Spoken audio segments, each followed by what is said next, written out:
thinks that's gonna be big news. Jake, what'd I tell you about vegging in front of the TV? It's an educational show. Jake, you're 9. You're not gonna buy real estate with no money down. Now shut it off. Man, it's like you don't want me to get rich. What am I supposed to do now? Did you ask the neighbors about signing up for your school's 5K run? No one's gonna want to run a race. Races are dumb. No, they're not. Your dad and I used to run 5Ks all the time. They're fun and exciting. Mom, running isn't fun. It's what you do to get away from girls. Hey, Mom, how was your day? Oh, busier than a woodpecker in a lumber yard. Cool, what's for dinner? Cheyenne, I just walked in the door. And she asked you what's for dinner. What's with the recap? I already have a job, and I'm sick of my second one being your chef, cook, maid, and chauffeur.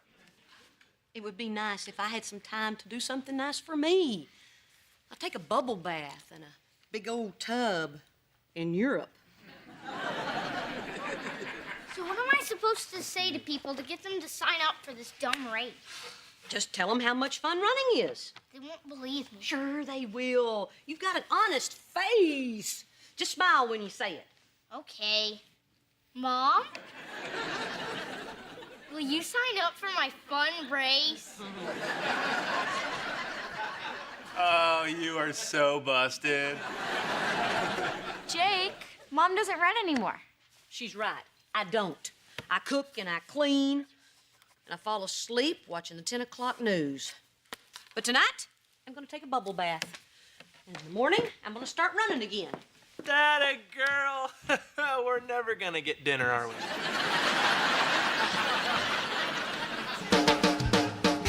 Hey! My roots are planted in the past, though my life is changing fast. Who I am is who I wanna be. A single mom who works too hard, who loves her kids and never stops, with gentle hands and the heart of a fighter. I'm a survivor.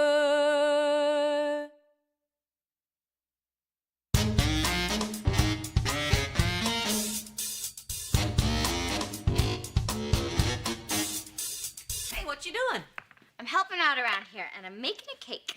Mom, where do we keep the dextrose sucralose?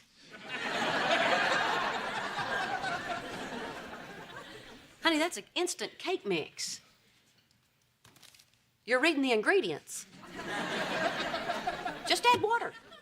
Oh, this is gonna be easy. Cheyenne, I appreciate your help, but I don't know if it's a good idea with you baking. For one thing, I don't know if we have the insurance. Don't worry, I've got someone coming over to help. Hey there, culinary cutie. You know, pretty soon when people ask, what's cooking, you can say, I am. Is there anything you won't wear?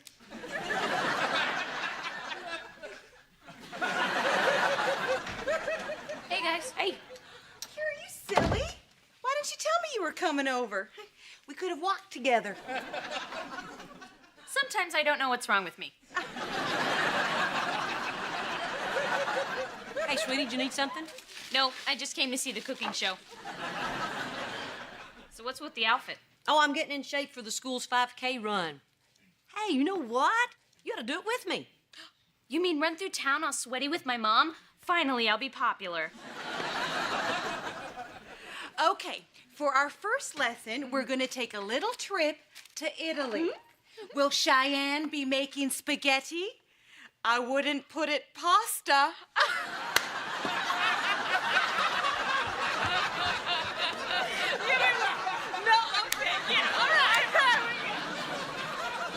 Hey, Mrs. H. I was checking out the entry form for the race, and this is the perfect year for you to run in it. So you're moving into a new age category, the 42 to 49 group. You're the youngest of the old people. You may never get dinner again. No, see, none of the other people in your group can run a 5K in under 24 minutes. You can kick these geezer butts. Man, it's not about winning. That's the way Brock ruined it for me. He was so competitive. Really? What would he do? He wouldn't talk to the other runners. He'd elbow people on the turn, even talk trash to me. He used to call me lead feet. Cheyenne is doing really well. But just for the heck of it, do you have a fire extinguisher?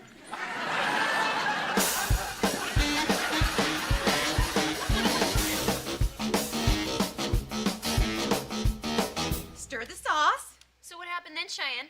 Well, so I say to the saleswoman, yeah, those pants are low, but they're last year's low. And I want this year's low. Stir the sauce. The saleswoman said that? Oh, yeah, and she gives me this, like, attitude. You know, that she's the saleswoman and she knows what this year's low is. Stir!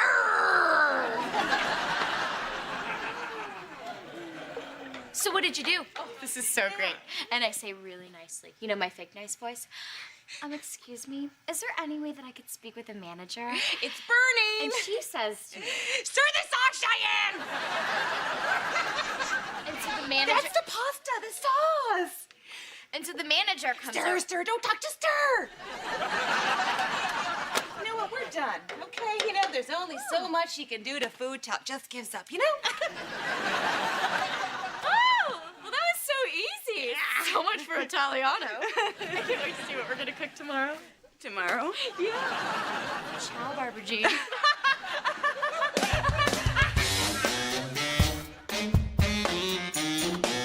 Back from your run, huh? Yeah, it was great. No, it wasn't. It was pathetic. What's that supposed to mean? I saw you from the porch. Yeah? This is you.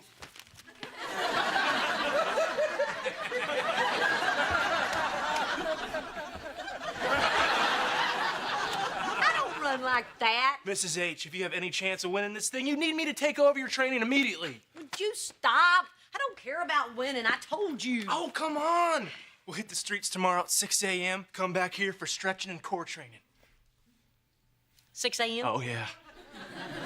Let me think about that. No. Listen to me loud and clear. I am not competitive. I did it. I got somebody else to sign up for the race. Oh, great, Jake. Well, well, well. It's just like the old days, isn't it? Lead feet.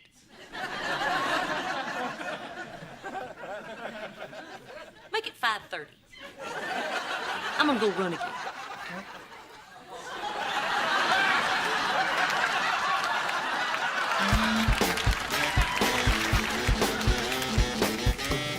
Let's go, let's go, let's go. Come on, you're almost at the finish line. Finish strong. How'd I do? What's my time? Yick. What do you mean, yick? Don't say yick. Okay. Blah. Dang it, Van. I tell you every morning I can't do 5K in 24 minutes. When are you gonna believe me? Well, I guess I have to today, because you ran it in 23:50.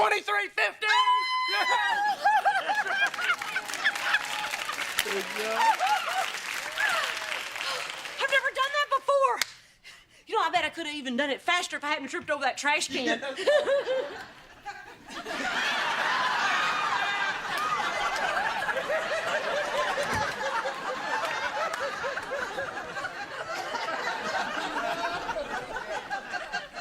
Is there anything you won't wear? You know, I was stretching out in my driveway when I saw you run by, Reba. It's very impressive. You are definitely the one to beat in the comedy division. Here it comes, Van. Don't start your trash talk with me, Brock. Yeah, don't bring that garbage gab around here. This is Mrs. H's house. I'm just making conversation. Well, you're not very good at it. I'm doing this for me, Brock. I just want to enjoy running like I used to before you ruined it with your competitiveness. My competitiveness? Uh-huh. Oh, wait a minute. You're the one who's up at the crack of dawn training with the college athlete. Training? You think we're... Van, he thinks we're training. Why? Because we're both wearing sweats? Yeah. Well, maybe we're in the same dance company.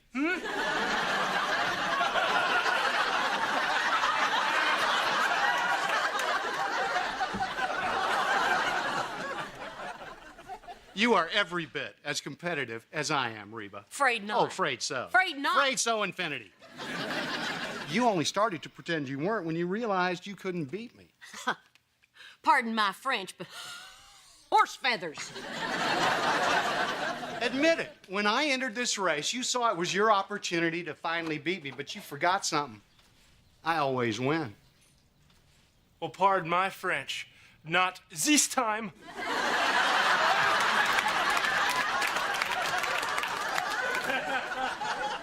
And you know why I always win? Because you're a gigantic butt. Oh, oui, oui. No, because you don't have that conquering spirit that it takes to be a winner. Face it, Reba, you're just too nice. I'm fixing to nice you right upside the head. Now get out of here. Yeah, I'm going. I want to try and get in a good 5K before work today. You know, yesterday I was kind of slow. Only ran it in 22 flat. You know, I forgot how much fun we used to have doing this. I didn't, because we didn't. Yeah. Voulez tomber un peu le temps honteux?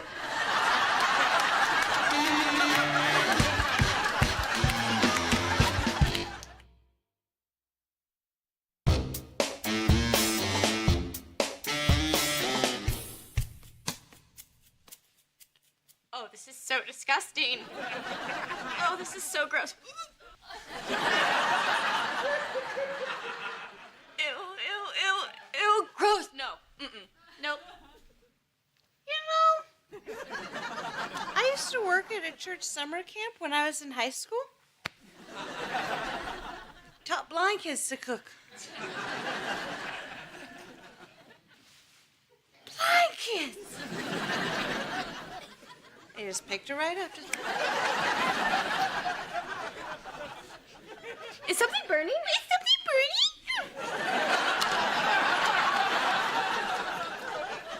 It's the bread. Do you remember the bread?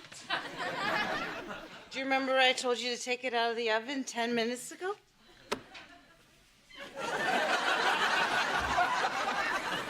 Poor bread. Poor innocent bread. You never had a chance. I like crispy bread. You know, I taught my niece to cook lasagna when she was 6 years old. That's a true story.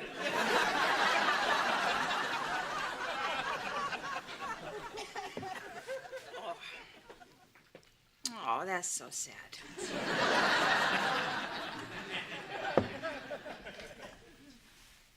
I gotta go home. Barbara Jean, are you sure you're okay? Oh, I say like that cow.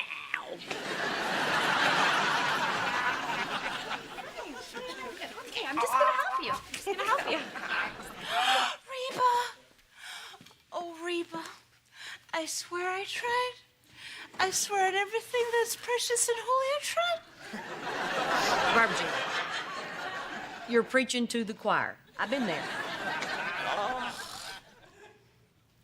I love you, Reba.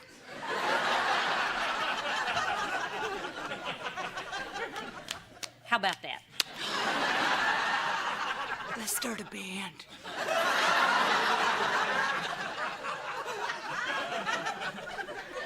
Definitely something to think about. Absolutely. Be careful on your walk home. Come on, Barbara Jean. Wait. Look what I can do.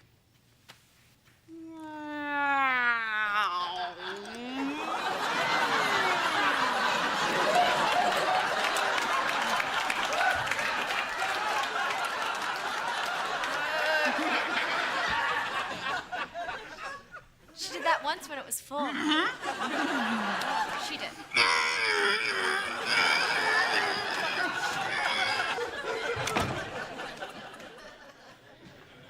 Okay, Mrs. H, it's 5 p.m., which means stretching on the patio. Let's go. Pass. Mrs. H, tomorrow's the race. We gotta stretch big time tonight. There's not gonna be any race. At least not for me, anyway. Oh, you're quitting? Who are you, huh? Quitty Quitterson from Quitsville, Quitland? I can't beat him. Who, Quitty? Brock. He was right. I do want to beat him. I always did. He's also right about that other thing he said about me not having that conquering spirit thing. Well, let's face it, Van. I'm nice. You know what they say about nice guys? You can lead them to water, but you can't make... No. No, that's horses. Appreciate your help, but I'm out. Hey, I totally get it. Good. You're a grown woman. It's completely your choice if you want to act like a big baby. Knock it off. I don't feel like a winner. Mrs. H, listen to me for a minute. Don't tell me what it feels like to be a winner. I've been an athlete my whole life. I know exactly what it feels like to score the winning touchdown or hit the jump shot at the buzzer. And let me tell you something. It's the greatest feeling in the world. Everybody chanting and cheering your name. Go, Van! Van is the man!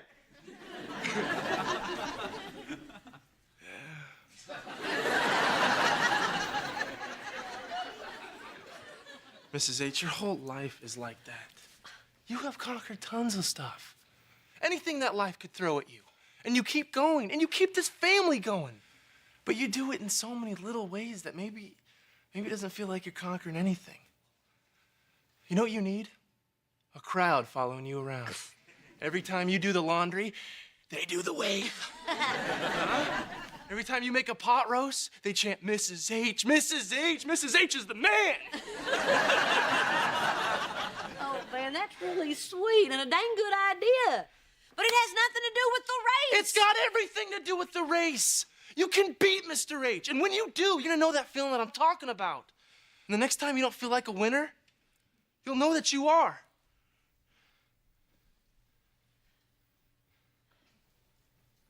Well, what are you standing there for? We got some stretching to do.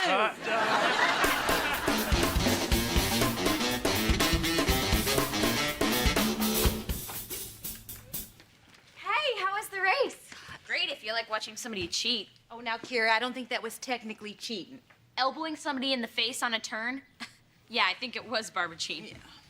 I told you it was an accident. Yeah, maybe the first time. Oh my gosh. Mom beat Dad. Oh, it's not about winning, Cheyenne. If it were, yeah, I kicked his butt. You know what this calls for? Little hair of the dog. Kira, Jake, Cheyenne, loser. Louie Loser from Loserville, Louisiana. Hey there, Coach. Hey there, winner. Winnie Winterson from Wintersville. Oh, shut up, Van. You may have lost, Dad, but you sure were funny to watch. Yeah, that's what I was going for, son. Van? Van? Les losers.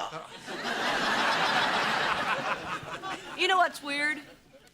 Now I totally get why you tried so hard to win. It's a great feeling, this kicking butt. Suddenly you seem to be a little more competitive. Well, it's more fun to be competitive when you're Winnie Wintersome. But I'm the nice competitive kind, not your psycho kind. Oh, clearly. Yeah, I could see you were having fun out there. How could you see that with binoculars? Yeah, I was. I always did enjoy running. Yeah, I know, until I kind of wrecked it for you. Brock, of all the things you wrecked in my life, running is way down there. Well, I'm glad I could give you back that feeling. Well, thanks, but you didn't give it back. I took it. Okay. What's that mean? Okay. Nothing. Forget I said it. Are you saying that you weren't trying to win? No, I tried. I didn't try the way I usually try. You know, the gigantic butt way. Bull. You gave it all you had and you lost. I want you to say that to my face. Well, I can't honestly do that. Okay, then you know what? We're gonna race again, right now. Oh, don't be ridiculous. Right now. Down to the park and back, that's 3 miles. Yeah, which means I'd beat you by 2. Shoot, you could take the car, I'd still beat you. Come on, big boy. Come on. Put up or shut up. Come on. Are you serious? Yes. You want it? You got it. You are going down, Red. To the park and back? Yep. Okay, guys. My special race day dinner will be ready in a few minutes. just as soon as the meat stops boiling. Change plans. We'll race down to the pizza place, loser buys. Deal. And no elbowing in the face. Deal. Ow!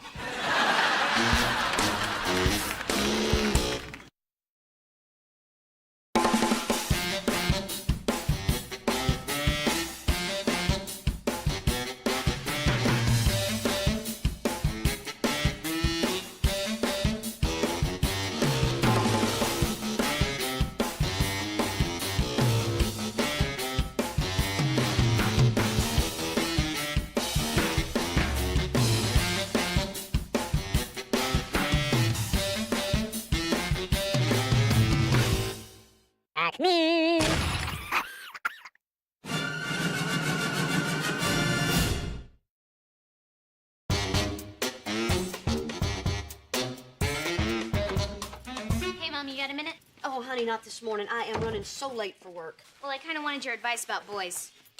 I'll call in sick. Boy advice? I'm your older sister. That's my birthright. No offense, but I kind of decided not to ask you for advice when your water broke during high school graduation. You're seriously asking Mom for advice about boys? Barbara Jean would be better than Mom. I would be better than Barbara Jean. It goes me, Barbara Jean, Dad, Van, Jake, then Mom.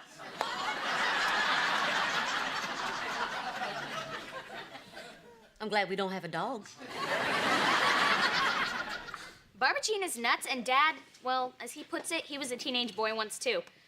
And apparently a creepy one. And I can't talk to my friends because then everybody in school would know which guy I like. Wait a minute. Are you saying there was nobody left, so you came to me? Fine, I'll take it. Well, you know that a bunch of kids from band have been hanging out after practice, right? I do now. Anyways, there's this guy, Scott, who plays trombone, and he's funny, and he has blue eyes, and he's really cute. And does he have an older brother? Sorry. Some people listen, and some people make jokes. Anyways, I like him, and I think he likes me too. But when I drop hints about going to the movies or something, he just cleans his spit valve. How can I tell if he likes me too? I can think of like 10 ways. How many can you come up with, Mom? I have one. You can ask him out to the movies. Ask him out? That is the worst advice I've ever heard. A girl can't wait around forever for a guy to clean his spit valve. If you want to know if he likes you, just ask him out. What if he says no? Well, then say thank you very much and move on to the woodwinds. Well, I guess it's better than not knowing. Yeah. Thanks, Mom. Yeah. Did you hear? Kira and I talked about dating. I'm gonna put that in our baby book. Mom, work? Right, I'll do that later.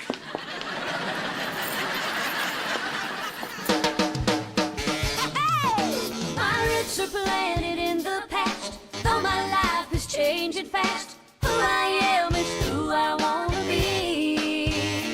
A single mom who works too hard, who loves her kids and never stops, with gentle hands and the heart of a fighter. I'm a survivor.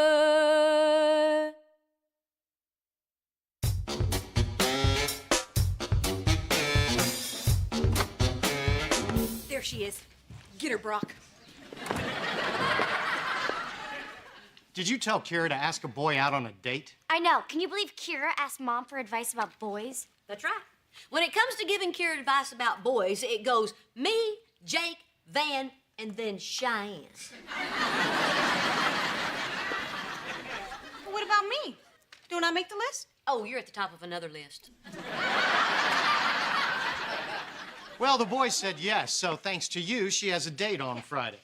Yes! Kira took my advice and it worked! That goes in the book. Kira has a date because of Mom? Yeah. This is crazy. Yeah. What's next? Jake's gonna give good fashion advice? Well, he did pick out my shirt today. I need to lie down. Well, since you two are already upset, Jake called from Vegas. He married a showgirl. Are you finished teasing? Yes, wait. Yes. This is a real problem, Reba. Kira's not allowed to date until she's 18. 18? She's not allowed to date through high school? It's a good rule. And it worked wonderfully until you undermined us. Hey, don't blame me. Kira didn't tell me about it. Well, she's not entirely at fault. We haven't told her yet. So you guys have a bunch of secret rules. Did you write them down in invisible ink? She's 14. It hadn't come up yet. And I was ready to ban dating altogether after what happened to Cheyenne. Something happened to Cheyenne?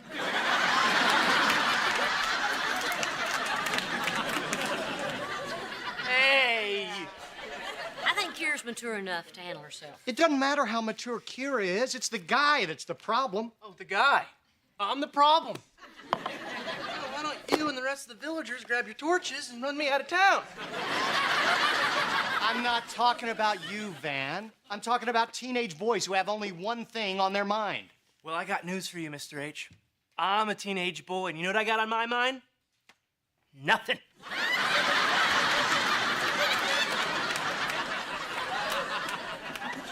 Well, I think you guys are overreacting. They're two 14-year-olds going to a movie.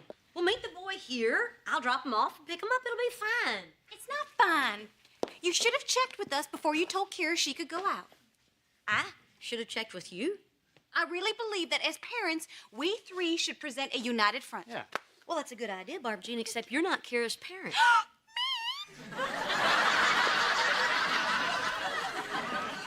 Well, for the past 3 months, I've been parent enough to make her dinner and do her laundry.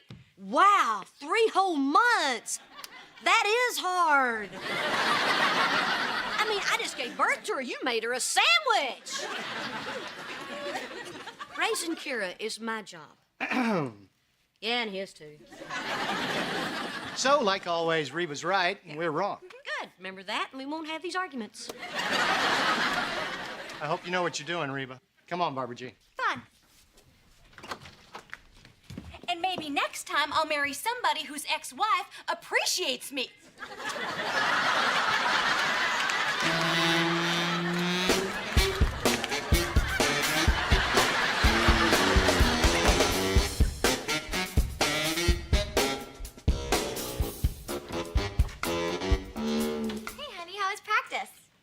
Violent. Those pro guys are tough and mean, and they do not like pretty boys. No, it's probably just because you're new. No, no, no. I'm the best looking guy on the team. Hey, Jake, how was school? That depends. Is Mom home? No. Then school is great. Would you sign her name on this? You threw a pencil at a girl in school? Why do boys act like that? Whoa, whoa. Why do boys act like that? Is that what you think? Is that what you want our daughter to think? That boys are automatically the bad guy? He's not automatically the bad guy, Van. It's just... I mean, come on, they just are. I bet Jake had a good reason. Tell her, Jake. I was mad. That's not good enough. Dig deeper. Jill Campbell's writing notes about how she loves me and passing them to her friends. She wouldn't stop. There you go. The girl started it, and I bet she didn't even get into trouble, did she? Girls don't get in trouble, Van. Girls don't get in trouble, Cheyenne. It's always the guy. Jake here is a victim of Jill Campbell's love and of a sexist society. I got you, buddy. I got you. Well, I never thought of it like that. Well, me neither, but now that I have, I'm gonna do something about it. Like what? You're gonna write a musical about men's issues? No. I'm gonna go talk to Jake's teacher. I make up one song in the shower and you won't let me live it down.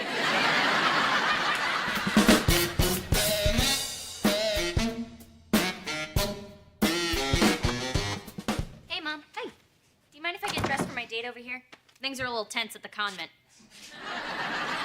I was hoping you would. Hey, I've been working on this all day, and I've come up with 5 sure-fired, interesting topics for you guys to talk about. I'll just wait outside. No! Come here. Going upstairs. I'll try not to embarrass you. Is he here yet? No. Good, because I don't like him. But I'm gonna like him even less when he gets here, so I need to know how to pace myself. Relax. This is Kira's first date. We should be excited for her. Well, I'm excited. Of course, that's because I'm not Kira's parent, so I don't care what happens to her. Let the good times roll, I say. I don't even know why we're meeting this kid. I know exactly what he's gonna say. Hello, sir. Nice to meet you, sir. Any 14-year-old punk that calls me sir is up to no good. Believe me, I know what sir means. It's a word kids use to trick old people. Brock, I'm sure when you meet the boy, you'll find that he's just a sweet, scared little kid. Not all creepy like you were. Kira, your date's here. How do I look? Just. Oh. Hey, I'm Scott. Is it cool that I parked my car in the driveway? You're Scott? With a car that you drive? 14-year-olds don't drive. I know, I'm 17. And there's no need to worry. I've had my license for over a year and I've never gotten a ticket. Your daughter is safe with me, sir.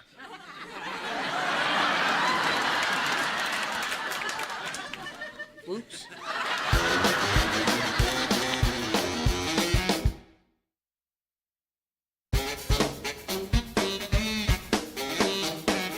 Hey, Scott. Looks like you met my parents.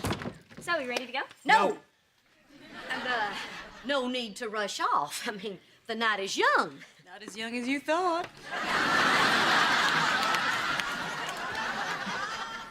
Why don't you two have a seat? Your father and I will get you a snack in the kitchen. Okay. Scott, right here.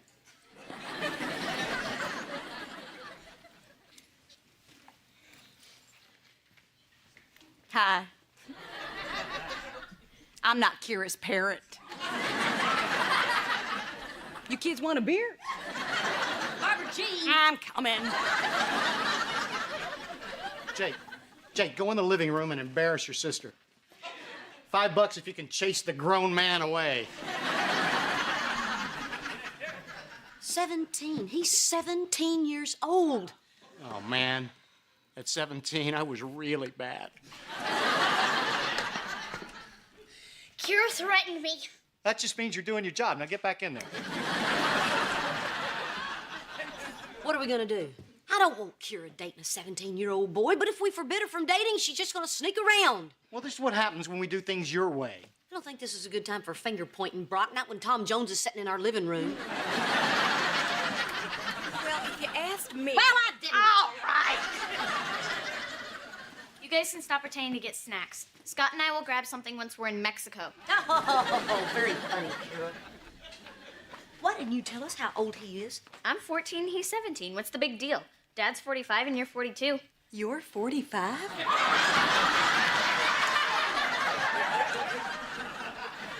The date is off. But Mom said I could go. Yeah, well, now I'm saying you can't. Kira, we can't allow you to go out with a 17-year-old all by yourself. You and Scott can still see each other in groups. Oh, well, this is great. All my friends are busy and he's already here. Where am I gonna find a group? Why do we have to see this movie? It's full of TV actors. This is the movie they wanted to see. They're the ones on the date. Well, we could have voted. There's more of us. Shh! I can't see where they are. How'd you lose them already? We didn't lose them. Besides, it's not like we're going to sit right beside them. I know. In between. No, they deserve some privacy. Where in the heck are they? There they are in the front row. Come on, we sit right here, keep an eye on them. Excuse me.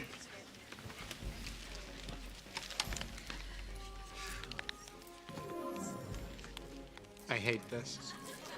Whose bright idea was it to have daughters? Probably Reba's. She calls all the shots. Told you no talking in movie theaters. From now on, whenever you're around me, pretend we're in a movie theater. Did you see that? He's doing the stretch and reach. He's gonna put his arm around her. It's just an arm. Just an arm? Do you even know how babies are born? Would you please just stay out of this? Head on shoulder? We have a head on shoulder situation. Oh, that was fast.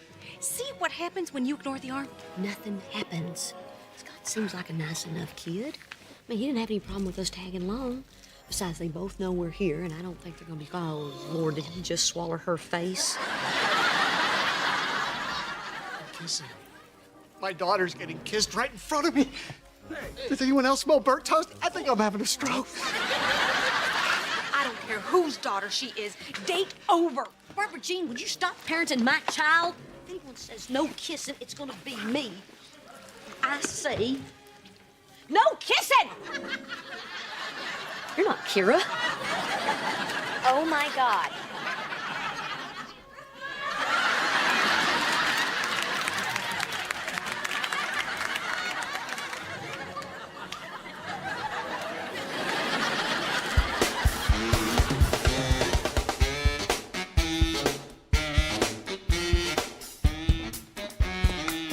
There's my non-sexist seeker of justice. How'd it go with Jake's teacher? What? Oh, good. Good, like she agreed the girl was just as much to blame as Jake was? Yeah, pretty much. She moved her desk to the other side of the room and told her to stay away from Jake at recess. I liked her, okay? You blew it! Well, I'm sorry! Honey, I'm sorry. But you stuck up for what you believed in, and you were right. Yeah, kinda. What does that mean? Maybe Jake wasn't the bad guy, but I think I was the bad guy with you. I mean, your dad was right. I did have that thing on my mind. I mean, you were so innocent and unsuspecting. A little papaya ready to be plucked. So I plucked. And now when they talk about the thing that happened to Cheyenne, I'm the thing. Van, you were not the thing. Yeah. And to be honest, I wasn't that innocent. Could you elaborate on that, please? I did tons of stuff to make you notice me. Like walking past your locker in my drill team uniform. Or pretending that I needed a ride home from school because my mom forgot to pick me up. I mean, come on, Van. What kind of mom forgets to pick her daughter up every day for a month? I just assumed she drank.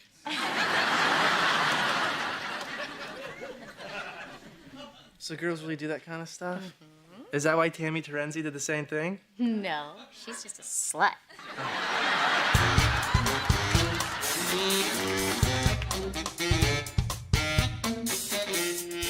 Thanks for not running away in fear after meeting my psycho parents. It's fine. Don't worry about it. What do you mean mine? My dad makes us some pickles.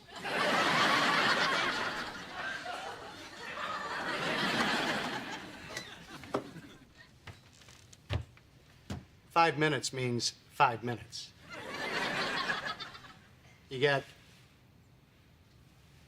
4 more minutes.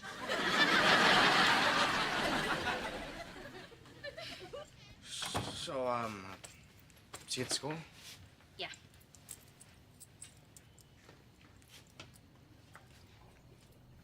Yeah. Bye.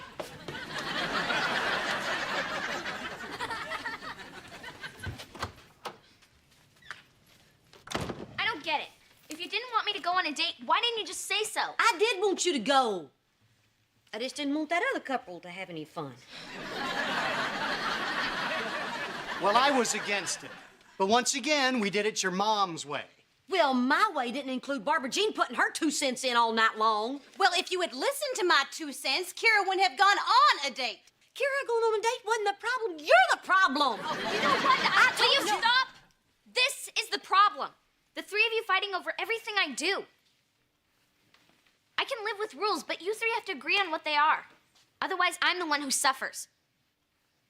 You ruined my first date.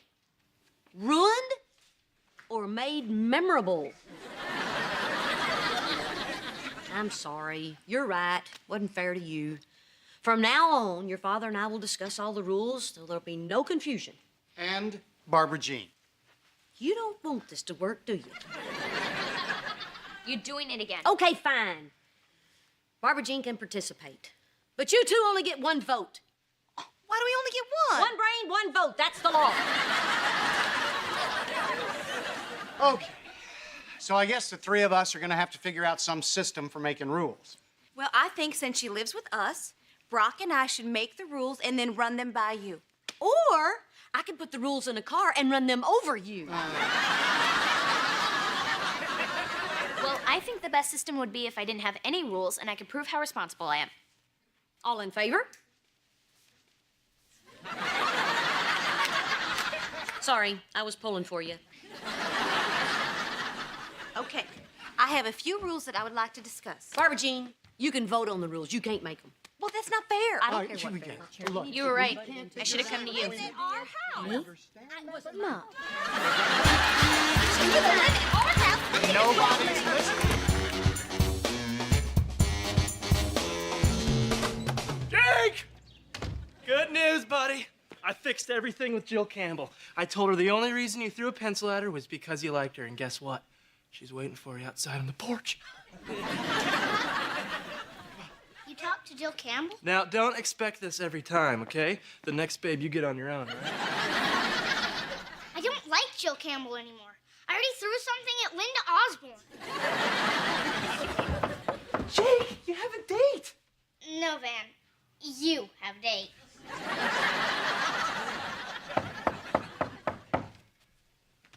I was wrong. Jake doesn't live here anymore.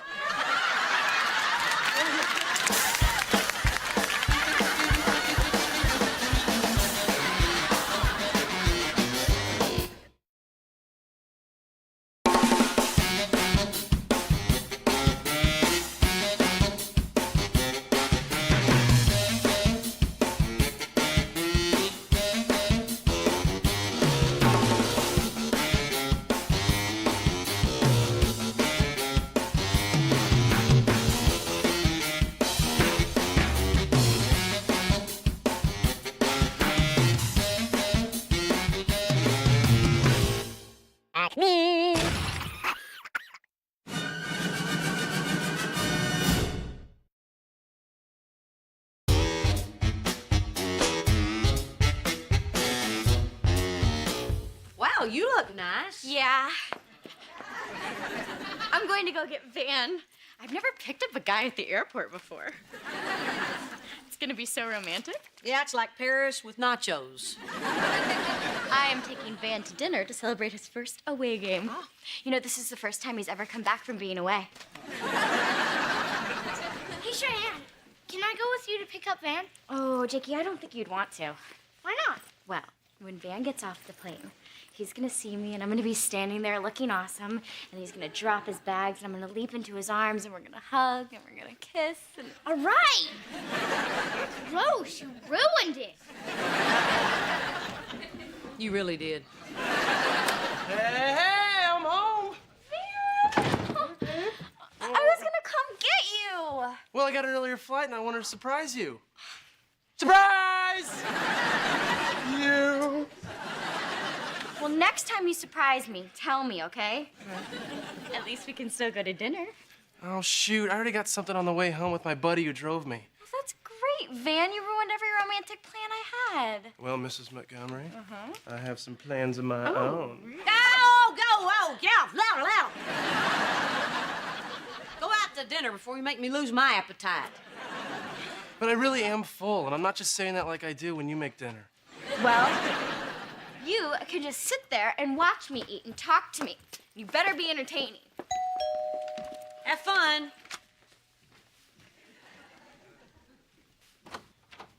Hello. Hi, is Van here? Oh, he just left. I'm sorry. Oh, well, he left this in my car. Could you give it to him, please? Thank you. Oh, whoa, wait just a second. Are you the buddy that Van had dinner with? Yeah. And you brought him home? Yeah. I work for the team. I'm Kate. And you are? Worried.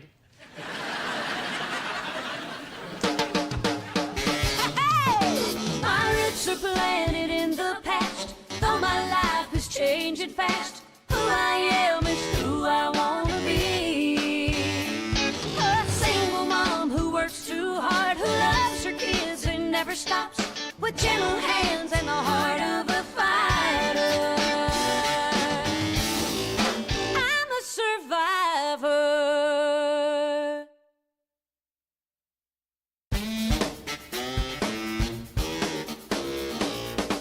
So,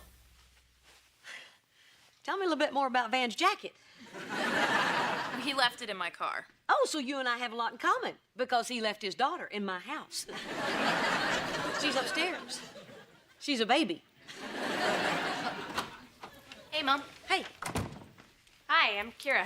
I'm Kate. I'm a friend of Van's. A friend of Van's? What, Van can't have friends? What's so weird and suspicious about that? We met on the team. I'm in publicity, and we had dinner because we're thinking about doing a profile of Van. Oh, so you had dinner with Van and Cheyenne. I only ask because, as a couple, they fascinate me. Nope, just Van. Just Van. That naughty boy. Well, I better get going. Thanks for the tea. Very, very good. All right. Bye-bye. Bye-bye. Bye. Bye. Bye. Bye. Bye. I gotta go. Kira, Van had a business dinner with a business associate. Yeah, a hot one. Man, as soon as I move out, you people decide to get interesting.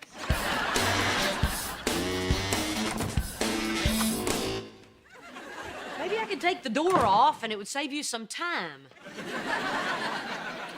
Do you need something? Where's Van? Out to dinner?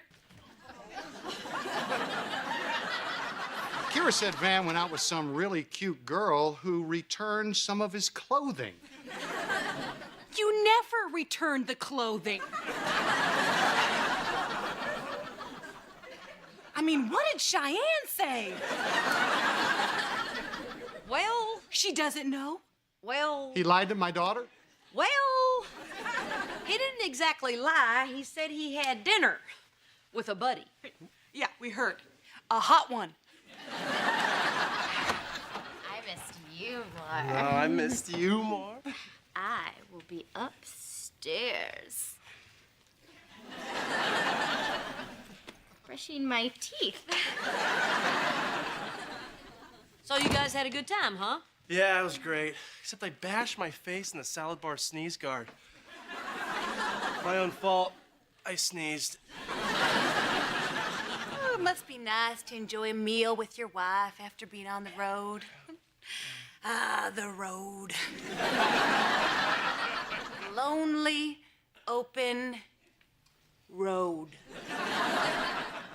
Yeah, it must get awfully boring eating with your buddies all the time, huh? Does it?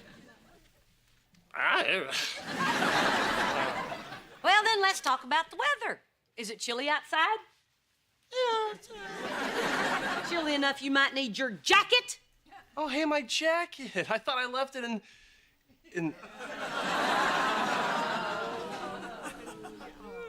Oh. Oh. Oh, that's all you can say? Oh. Here's one for you. Aha! I told Cheyenne I left it on the plane. She's right upstairs. Would you please be quiet? Buddy, if I were you, I'd be more worried about where Cheyenne's father is. Me! I'm right here! Okay, Van, what's going on? So I got a ride home with this girl, Kate. What is the big deal? Well, the big deal is you made Kate sound like a Brian or a Tommy. Or a Fred. Or a Pierre. Or Alejandro.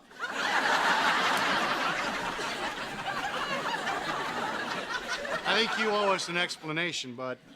Kate, we were talking business, okay? This profile could really help my career. And that's it? That's it. I mean, come on, guys, you know me. Do you really think I'd do something like that? No. Sorry, Van. Okay, if it's all so innocent, why didn't you just tell Cheyenne that Kate brought you home? Because Cheyenne is really, really jealous of other women. In high school, I did this report on Margaret Thatcher, and she was like, why don't you have a baby with her? Well, she's way more mature now, and I think you should have told Cheyenne. Was that how you all feel? Yes. Yes. No. Well, all right then. The no's have it. Thanks, Mr. H.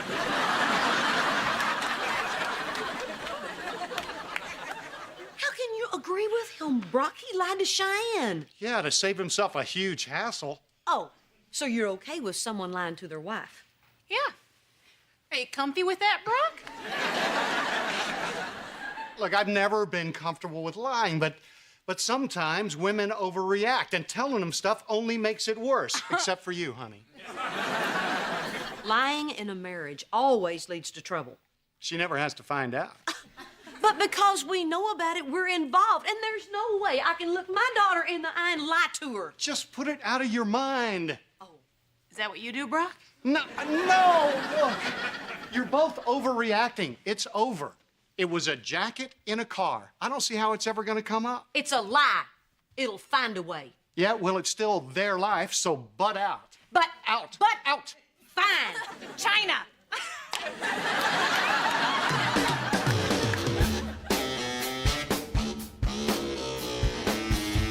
So Van was just having a business dinner and didn't want to upset Cheyenne.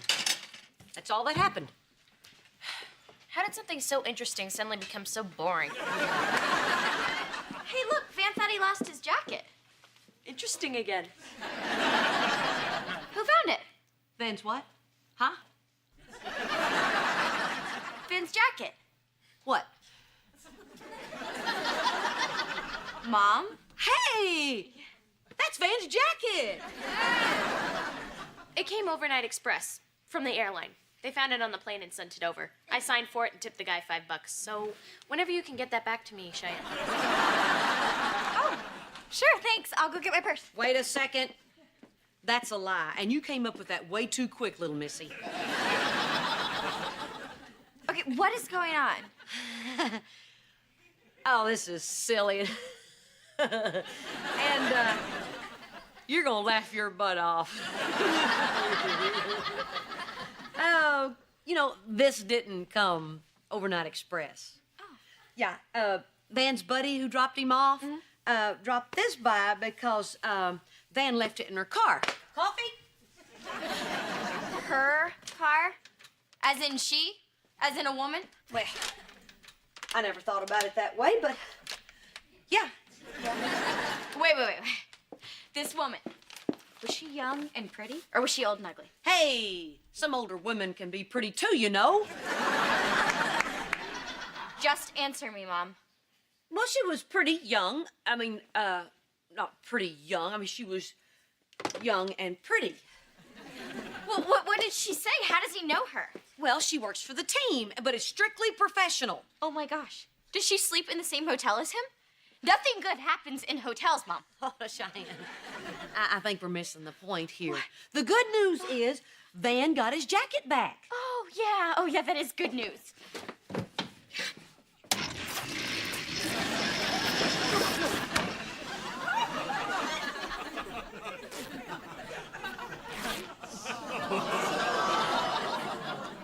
Kind of gives it that rugged outdoorsy look, don't you think?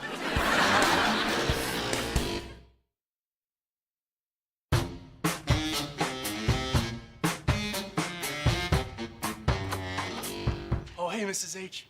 Where's Cheyenne? I got her some flowers. Oh, that's a good idea. You might want to throw in a diamond ring, a convertible, and a beach house. Well, I kind of blew all my cash on the flowers. So. Oh, wait. What for?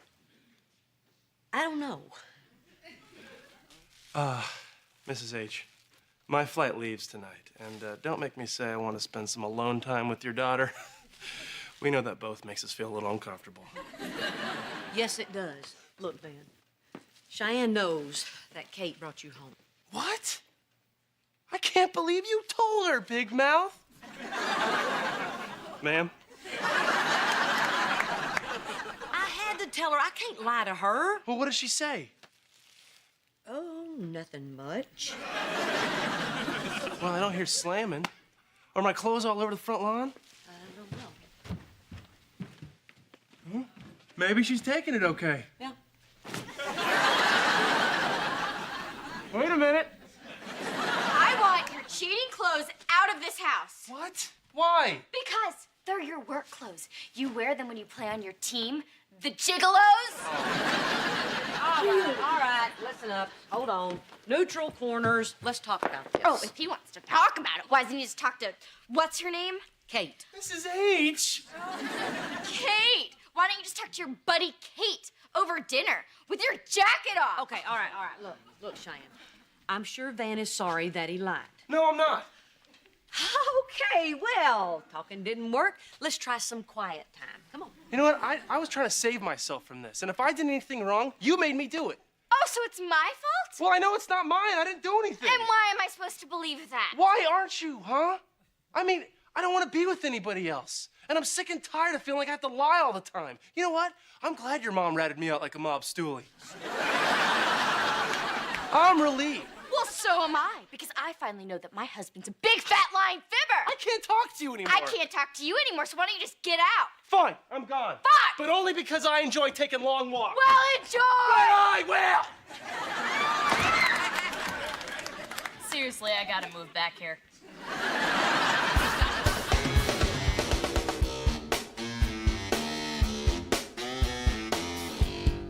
Still think she should give me the benefit of the doubt. I mean, isn't it innocent until proven guilty? What she's doing is un-American. Man, it's just because she loves you so much. You know, when Reba and I were first dating, she was incredibly jealous. Once, I didn't call her for a whole week. Okay, she never said anything about it, but you could tell it really bugged her. Well, she never said anything. No, you could tell. Then, are you sure you don't want to go and apologize? I mean, it's only a couple hours till your plane goes, and you're going to be gone for 3 whole days. No way, Mr. H. I mean, I need to make a stand now, or else I'm going to be backing down my entire marriage. I mean, you told me that's how you handled both of your difficult wives. That's guy talk, man. You don't do guy talk in a guy's living room. Well, there's the liar. And the man comfortable with the liar. Okay, that stopped being funny half an hour ago. So what's for dinner, sweetie? Oh, your favorite. New York steak with baked potatoes and homemade apple pie for dessert. Oh, man, that sounds great. Oh, I'm sorry. I lied. We're having Franks and beans. Yeah. See, I don't want to tell you the truth because you might overreact and get hysterical. Franks and beans? Oh, we're having Franks and beans? Hey, Van. Brought your clothes. Thanks, Mrs. H., but I'm already wearing clothes. Cheyenne's really upset. She's been locked in your room ever since you left, watching the wedding video over and over and over. Now, doesn't that sound like somebody who's hurting? The wedding videos? Yeah. I'm a little thirsty.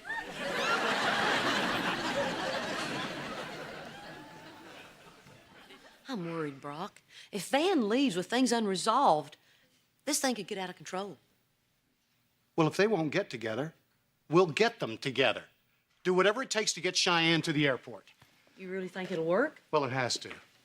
We don't want them to have to go through the pain of someone not calling someone for a week, and I think you know what I'm talking about. What? You remember. Remember what? Come on, Reba. Oh, Brock, we don't have time for this. Let's go to the airport. Man, she's still hurting.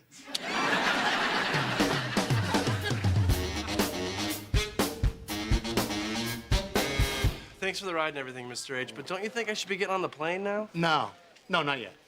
Oh, look who's here. Oh, so that's why you kept me from getting on the plane, Benedict Judas. Mom, we knew they were here. That's why we came. I came, I saw. Goodbye. Cheyenne, you have a life and a baby with that man, and I paid $8 for parking. Now start talking. My mom made me come down here to say goodbye. And I already said it. So bye. There's an extra one for the next time you go away. Wow, that apology is so bad, I'm starting to think it wasn't one. I should not apologize to you. You should apologize to me. For what? I didn't do anything. Then you lied. About nothing. Shh, shh, shh. I brought you down here to make up, not to fight. Now get over there and make up. Yeah, and make it fast. They're almost finished boarding. I don't know how I can make up with someone who doesn't even trust me, and there is no reason for you not to trust me. I didn't do anything wrong. But you could. No, I couldn't. Yes, you could. Anyone could. Cheyenne, why don't you believe me? Because my dad did.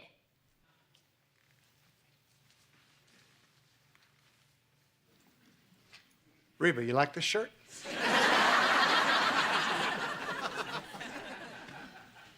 I'm sorry, Dad. Look, Van, if it can happen to my parents, it can happen to anyone. Not to us. I will never be like your dad. Again, sorry.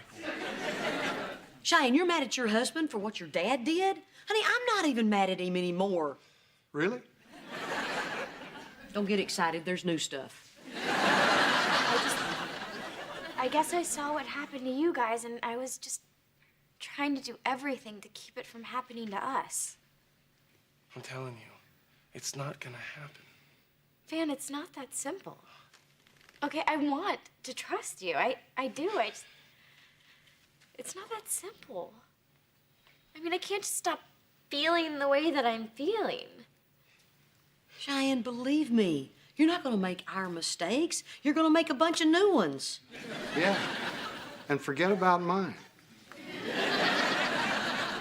Honey, you won't even know what half of your mistakes are until one day you're driving your daughter down to the airport, make up with her boneheaded husband, just to find out it was somehow your fault. And then we'll tell Elizabeth, no. It was Grandpa's fault.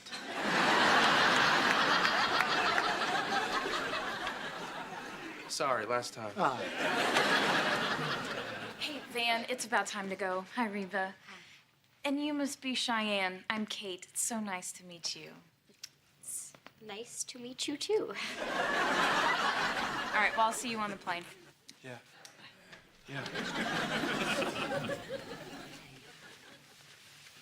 Look, Cheyenne. This is my career and everything. But I won't go if you don't want me to. You won't? No way. What happens to us is way more important than our future.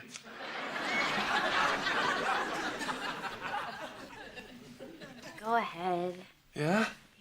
So wait, do you trust me? Well, I'm gonna work on it. Travel safe, and I'll be here to pick you up when you land. I love you. I love you. Okay, let's go.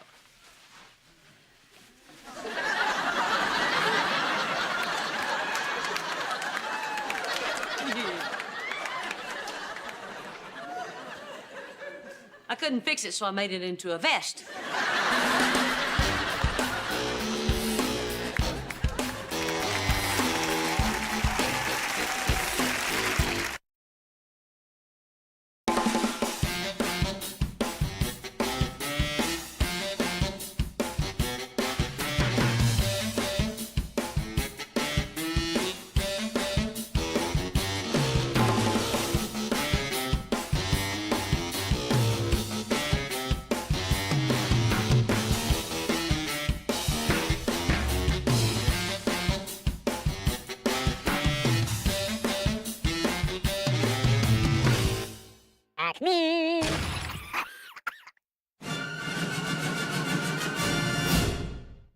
The afternoon sun filtered through the pristine glass window of the Montgomery bedroom, casting a warm and golden glow over a chaotic scattering of cardboard boxes and bulging black plastic trash bags. The room had once been a carefully curated sanctuary of pastel colors, delicate fabrics, and the quiet serenity of teenage girlhood. Now, it was a battleground of transition. Van Montgomery stood in the exact center of the room, his hands planted firmly on his hips, admiring his handiwork with a wide grin that stretched from ear to ear. He radiated the kind of boundless, untroubled optimism that only a young high school athlete could possess. He held up a large, slightly crumpled poster that featured a massive, aggressive-looking vehicle and pressed it against a freshly painted floral wallpaper. "How does this look?" Van asked, his voice brimming with youthful enthusiasm and complete innocence. "Like a truck on a wall, right?" Cheyenne Montgomery, his young bride, sat on the edge of the mattress. Her hands rested gently on her lap, just above her slightly rounded stomach. She was pregnant, exhausted, and currently trying very hard to summon the supportive wife persona she had been practicing in the mirror all morning. She offered a strained but deeply loving smile. Perfect, Cheyenne said, her voice soft but determinedly cheerful. Man, it feels good to have all my stuff back. Van sighed, dropping his arms and taking a step back to admire his reclaimed belongings. A shadow of disbelief crossed his handsome face. I cannot believe your parents chucked it all on the front lawn. Cheyenne nodded sympathetically, trying to keep her tone light and casual. Yes, but it was cool of the gardeners to help. Though, that guy with the leaf blower really rounded up my socks fast. Van chuckled, the memory of his abrupt eviction already fading into a funny anecdote rather than a traumatic event. He reached down and began to untie one of the heavy plastic bags. Cheyenne took a deep breath. So, where you put the rest of this crap? She asked, instantly regretting her choice of words. Van scratched the back of his neck, surveying the sea of bags and extremely limited floor space. Well, I am going to put my clothes in the wardrobe, or maybe the dresser, or right here, on the floor. He dropped a handful of wrinkled denim jeans onto the carpet with a satisfying thud, looking perfectly content with the new organizational system. Just then, the bedroom door swung open, and Reba Hart walked in. Reba was a woman who held her family together with detailed schedules, endless patience, and an iron will masked by undeniable southern charm. She carried a heavy basket of neatly folded laundry against her hip, her sharp eyes immediately scanning the absolute disarray of her daughter's former sanctuary. I hope one of those trash bags is made inside it, Reba remarked, her tone dry but laced with her trademark wit. Van beamed at her, completely immune to the sarcasm. Mrs. Hart, I am giving the room a touch of Van. Reba raised a skeptical eyebrow, stepping carefully over a rogue football cleat. It is not exactly a gentle touch, is it? She set the laundry basket down on the only clear surface available. Do you want to give me a hand here? What in the world is that? Van reached deep into the largest box and proudly hoisted a thick, heavily quilted blanket. It was a chaotic explosion of bright neon orange and deep pitch black. My lucky comforter, Van declared, wrapping the heavy fabric around his shoulders like a superhero cape. Wildcat colors, the orange and black technology. Reba squinted, momentarily blinded by the sheer visual assault of the fabric. More like Halloween vomit. Obviously, Cheyenne has not seen this yet, Ben said, ignoring the critique entirely. He draped the loud comforter over the foot of the bed, where it clashed violently with the soft pink pillows. Is it not great? She is going to freak. He reached into another bag and pulled out a large, glossy poster. He unrolled it with profound reverence. My girls. Reba crossed her arms over her chest, her maternal instincts immediately flaring. She stared at the poster, which featured a squad of highly enthusiastic, heavily tanned cheerleaders frozen in a mid-air jump. You're going to hang that in here? She asked, her voice tight with disbelief. Yes. To help me get worked up, Van replied earnestly. Seeing Reba's horrified expression, his cheeks flushed a deep shade of crimson, and he quickly backpedaled. Not like that, for the football game. But looking at it now, something is missing. He tapped his chin thoughtfully. Reba rolled her eyes. Certainly not implants. Oh, I know, Van exclaimed, his face lighting up with a sudden burst of inspiration. He rushed over to his bedside table, grabbed a thick black marker, and began scribbling directly onto the glossy paper. He stepped back to reveal a crudely drawn speech bubble coming from the mouth of the central. Cheerleader. See, the head cheerleader is cheering me on. Go, Van! She really did not say that in real life, but it is sort of like she did. Reba sighed, pinching the bridge of her nose. You are going to wish you had a comic bubble over your head to protect you when your wife gets back. In here. It is all right, Mrs. Hart, Van assured her, setting the poster down gently against the wall. Cheyenne knew I was bringing my gear. She wants me to feel at home. Reba walked over and placed a firm, grounding hand on his broad shoulder. Van, listen to me for a moment. This is not good. I know my daughter. She was moody even before she was pregnant. Right now, she is a ticking time bomb. Before Van could process this warning, Cheyenne walked back into the room, holding a glass of cold water. She stopped dead in her tracks. Her eyes locked onto the bright orange and black monstrosity covering her bed, and then slowly tracked up the wall to the poster of the beaming cheerleaders. Van spun around, a massive grin on his face. He pointed to a small hand-painted wooden sign he had placed on the nightstand. What do you think? Cheyenne swallowed hard. Her knuckles turned white around her glass. She desperately wanted to be the cool, accommodating wife. She wanted to prove to everyone, especially her mother, that they could make this marriage work beautifully.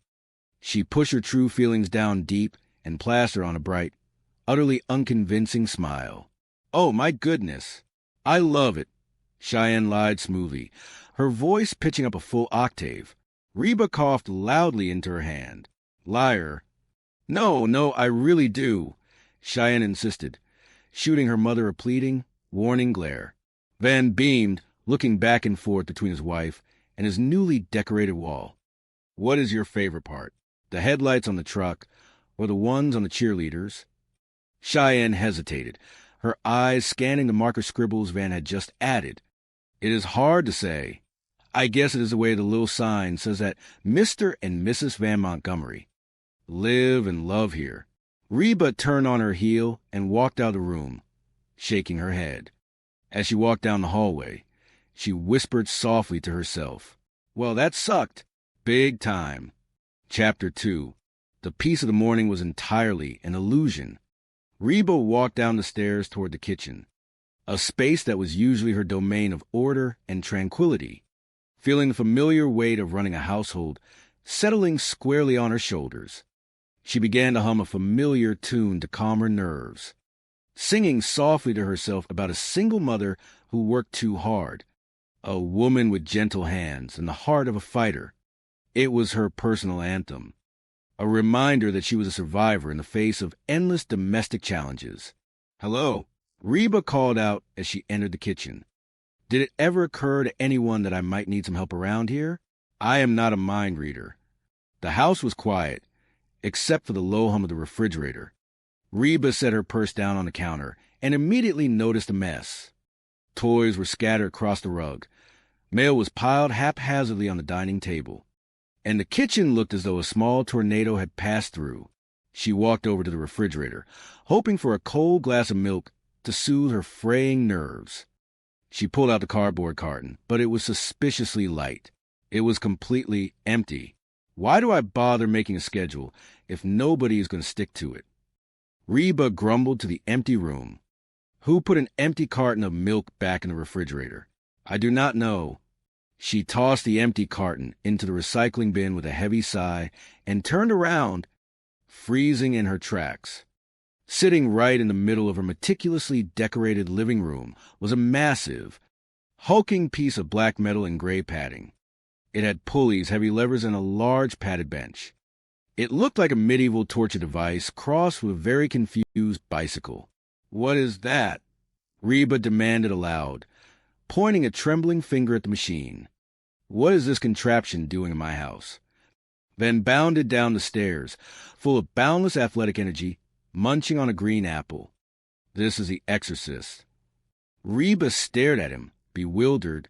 The Exorcist? Yes, Van said, patting the padded leather seat affectionately. This little puffy machine is great for your abdominal muscles and your behind. Sorry, I did not mean to talk about your behind. Reba closed her eyes for a brief moment, praying for a sudden surge of infinite patience. Why is this in my living room? Well, Van began, completely missing the dangerous, razor-sharp tone in Reba's voice. There is no room in the garage, and I figured this way everybody can use it. Plus, it is good airflow in here, so the sweat smell will not knock you out. And luckily, it is downwind from the fancy eating table. Reba stared at the machine, her eye twitching slightly. Do not worry, Van added cheerfully, sensing her rising displeasure. It is totally portable. I can have it moved on a single day of notice. Pretend I told you yesterday, Reba replied sharply, leaving absolutely no room for debate. Just then, the front door swung open, and Brock, Reba's ex-husband, walked in. He looked perfectly relaxed, dressed in a bright polo shirt and khaki slacks. Completely oblivious to the schedule he had just blatantly ignored. He was holding the hand of their 7-year-old son, Jake. "Wait a minute," Reba said, putting her hands on her hips. "What are you doing here? Your father was supposed to pick you up half an hour ago." "I do not know," Jake replied, shrugging his small shoulders innocently. Reba turned her fierce gaze upon Brock. "Well, it is about time you arrived. Your son has been waiting. It upsets him when you are late." Brock ignored the reprimand, his eyes immediately locking onto the giant exercise machine in the center of the room. "Yes, level 3, he cheered, dropping his car keys on the table. Reba watched in disbelief as her ex-husband walked over to the machine and began inspecting it with genuine admiration. "He is a man," Reba muttered sarcastically to Jake. "He hides his emotions."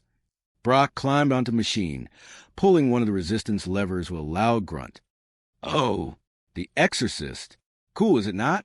You know, Reba, maybe I will keep a pair of shorts over here, and we can work out together sometime."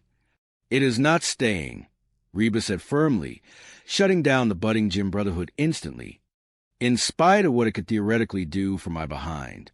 "Let us go, buddy." She reached into her pocket and pulled out a neatly folded piece of paper, handing it to Brock. "Okay, I made a list for you too." Brock groaned, taking the paper and holding it between 2 fingers as if it were contaminated. "Oh, you made a list of things I should do with my own son?" "No," Reba corrected him, her voice perfectly even and sweet. "I would never do that. I made a list of things not to do, like last week when you took him to the dog track." Brock scoffed, waving a hand dismissively. "He won $75. "You told me it was 50, Reba countered, her voice rising an octave. "Hey!" Brock defended himself. Those stadium nachos were not free. He crumpled the paper and shoved it into his pocket. "Come on, let's go, Jake." "No golf today?" Jake asked, his face falling in disappointment. Brock sighed dramatically. "Reba, this list is ridiculous. The kid loves to carry the golf clubs. Come on, let us go. Let us go, let us go." Van leaned against the doorframe, watching them with a wide smile. "Hey, you sound exactly like Coach Howe. Now tell me I am worthless and I hit like a girl." Reba rubbed her temples, feeling a headache beginning to form. "Oh, gross. If only you had read that parenting book a couple months ago, Brock." As the front door closed behind them, Cheyenne slowly walked down the stairs, moving cautiously and rubbing her lower back. She looked pale and thoroughly exhausted. Should not Van be here by now? Reba asked, immediately shifting into protective mother mode. "He will be here," Cheyenne sighed, sinking onto the sofa. "He is a football player. He is very busy." Reba sat beside her daughter, studying her carefully. "So, how is the bedroom? How is the room you two live and love in?" Cheyenne shifted uncomfortably, avoiding her mother's eyes. "It is fine. It is a little more crowded with the exercise machine downstairs. Thanks to you." Reba gasped in mock offense. "You let him put an exercise machine in your bedroom originally?" "My husband has a hot body, and I fully support that," Cheyenne said defensively, crossing her arms over her chest. "Oh!" Reba nodded slowly, a knowing smile playing on her lips.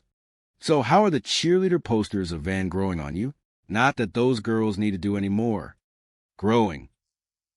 Cheyenne groaned, dropping her head into her hands. The weight of her forced optimism was finally crushing her. "Mother, this is not fun. Please stop." "No, I am curious," Reba pressed gently. "Which one is your favorite? Brandy with the letter I, or brandy with the letter Y?" Cheyenne dropped her hands, her shoulders slumping in absolute defeat. Right. They are all stupid, and 2 of them are not even that cute." Reba reached across the sofa, placing a comforting arm around her daughter. Oh, thank the Lord my little girl is back. Tears welled up in Cheyenne's eyes. Mother, marriage is so hard. I actually have to think about his feelings all the time. It is so unfair. Reba laughed softly, a bittersweet sound born of years of experience. Tell me about it. You know it is scary, Cheyenne continued, staring at the floor. When you're dating someone and it ends, it is like, who cares? You know, you are going to go off to college and meet new people. But when your marriage breaks up, you are just a loser. She suddenly looked up, panic flashing in her eyes. No, I am so sorry. I did not mean you. Mother, I meant for young people. Are you through being mad at me? Reba sighed, the sting of the accidental insult fading quickly. Yes, I think so. Look, honey, you are going to have to tell Van how you are really feeling. You cannot build a life together if you are swallowing your true feelings over every little thing. You are right, Cheyenne agreed, sitting up straighter and wiping her eyes. I will tell him as soon as he gets here. Well, at least he is coming to your doctor appointment, Reba noted softly. When I was pregnant, your father would not get within 50 feet of the office of a gynecologist. Chapter 3. The waiting room of the medical clinic smelled strongly of sterile alcohol wipes and old magazines. Reba sat in a stiff plastic chair, flipping through an outdated home decor catalog, trying to distract herself from the anxiety that always accompanied these medical checkups. Suddenly, the glass door opened and a familiar, entirely unwelcome face walked in. It was Barbara Jean, the new wife of Brock.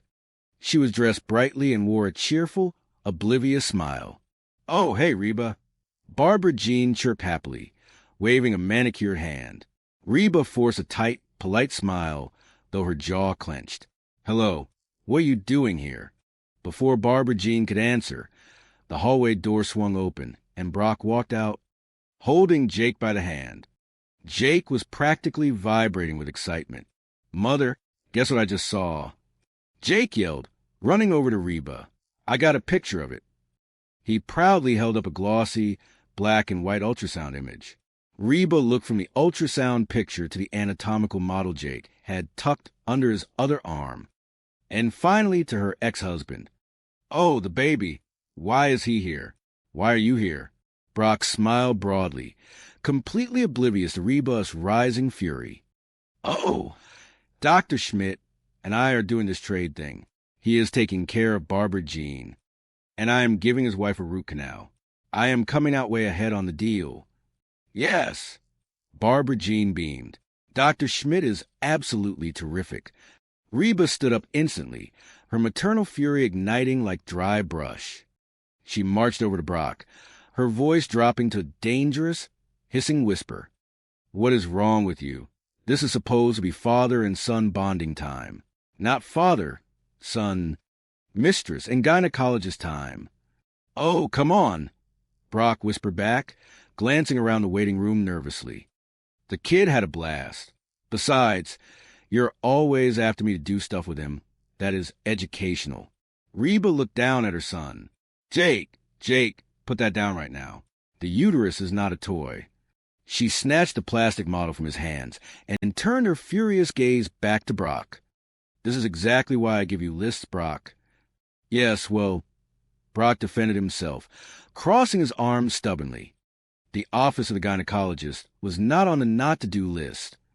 You do not see strip club on the list either, Reba retorted sharply, but I can certainly write it down if there are any questions. Brock threw his hands in the air, rolling his eyes. Oh, boy, here we go again. You just have to control everything. Do you not? Because you never change. Can you please talk about this later? Barbara Jean interrupted, waving her hands in a soothing, ridiculous motion. Let everybody take a deep breath and visualize the beach. Reba fixed her with a freezing, lethal glare. Do you want to know what I am visualizing right now? Brock grabbed Jake U.S. hand tighter, sensing the impending explosion. All right, we're leaving. Let us go, Jake. Where are we going? Jake asked innocently as they hurried toward the exit. Well, son, I do not know, Brock sighed. but we certainly will not be getting our new shoes wet. See you later, Reba. As they disappeared through the glass doors, Van came rushing into the clinic, completely out of breath, still wearing his football practice jersey. Hey, Coach. Van nodded to empty air, assuming Brock was still around. He spotted Cheyenne emerging from the back hallway and jogged over to her. Hey, babe, I'm so sorry I'm late. I hope you are not mad. Cheyenne gave him a tight, unconvincing smile. Of course I am not mad. You are my husband and I love you. I just could not decide what to wear. I have never been examined by a doctor before. Van swallowed nervously, looking at the clinic doors. Wish me luck. Later that evening, the tension in the Montgomery and Hart house had thickened to the consistency of concrete. Reba was pacing the kitchen floor, furious about the events of the afternoon, while Cheyenne sat silently at the dining table, picking at a loose thread on her sweater. The telephone rang loudly. Reba snatched it off the wall receiver. Hello, hello. Where's Ross? It was Brock on the line. Well, he seemed a little tense, so I dropped him off at the driving range after dinner. Reba stopped pacing. Dinner? What dinner did they have? Jake said he had a banana split, a candy bar, and a nice mocha coffee. Cheyenne reported dutifully from the table. Reba groaned loudly into the telephone. Can I stay up all night? Please thank Brock for bringing him home late, and all jacked up on sugar. Look, Brock, I know what is really bothering you, and I just want to assure you that Jake was out of the room with you while she was being looked at by the doctor down there. I will call later. She slammed the receiver down onto the hook. Oh, you got to be kidding me. She looked at Cheyenne, who was slowly standing up to head upstairs. Cheyenne, I thought you were going to tell Van to get that machine out of your room. Cheyenne sighed, holding the handrail of the stairs. Mother, I really was. But then I realized it does not really bother me that much. Van needs his space, and I did not want to make a big deal about it. Reba slammed her hand lightly on the counter. Well, I do. You cannot live like this, suppressing everything you feel. Reba marched up the stairs, leaving a panicked Cheyenne trailing behind her. Mother? Mother, stop. Please. Reba pushed open the bedroom door. Van was standing in the middle of the room, holding a protein shake and looking entirely oblivious. He was practicing his cheers in front of the poster. Go, Van! Come on, yes, come on, come on. Go, Van, go! Reba stepped directly into his path. Van, you cannot keep this exercise thing in here. Van looked confused, lowering his fists. It is okay, Mrs. Hart. Cheyenne said it was cool. Tell her, Cheyenne. Cheyenne froze in the doorway, looking between her mother and her husband like a trapped animal. Tell you what? Tell him. Reba instructed firmly, turning to her daughter. Tell him you do not want this thing in here. What? Van frowned, looking genuinely perplexed. Mother, not now, Cheyenne pleaded, her voice barely a whisper. He has been living out of trash bags for a week. I do not mind. But she does, Reba insisted, refusing to back down from the truth. Van looked at Cheyenne, his feelings visibly hurt. What? You do not like my trash bag system? Cheyenne took a deep, shuddering breath, the emotional dam finally breaking. Look, it is not really a system, Van. It is more like a big, disgusting mess. Van stepped back as if physically struck. A big, disgusting mess? Is that your fancy way of saying you do not like it? Yes, Cheyenne snapped, her pent-up frustration boiling over at last. I cannot believe this, Ben said, throwing his hands up in the air. What is next? You are going to tell me you do not like the cheerleaders either. Oh, man, Cheyenne groaned, stepping fully into the room. This is a nightmare. It is like I do not even know you. How could you possibly think that I would? Want to wake up every single day and see that in my room? Van looked utterly devastated. His broad shoulders slumped. I am sorry. I thought it was our room. Without another word, he turned, grabbed a jacket, and walked out the door, his heavy footsteps echoing down the hallway. Cheyenne whipped around to face her mother, tears brimming in her eyes. Thanks a lot, Mother. Now, Cheyenne, Reba said, keeping her voice level and calm. It was going to happen sooner or later. You cannot live like this, bottling everything up until you explode. Oh, and screaming at each other is so much better. Cheyenne yelled, wiping angry tears from her cheeks.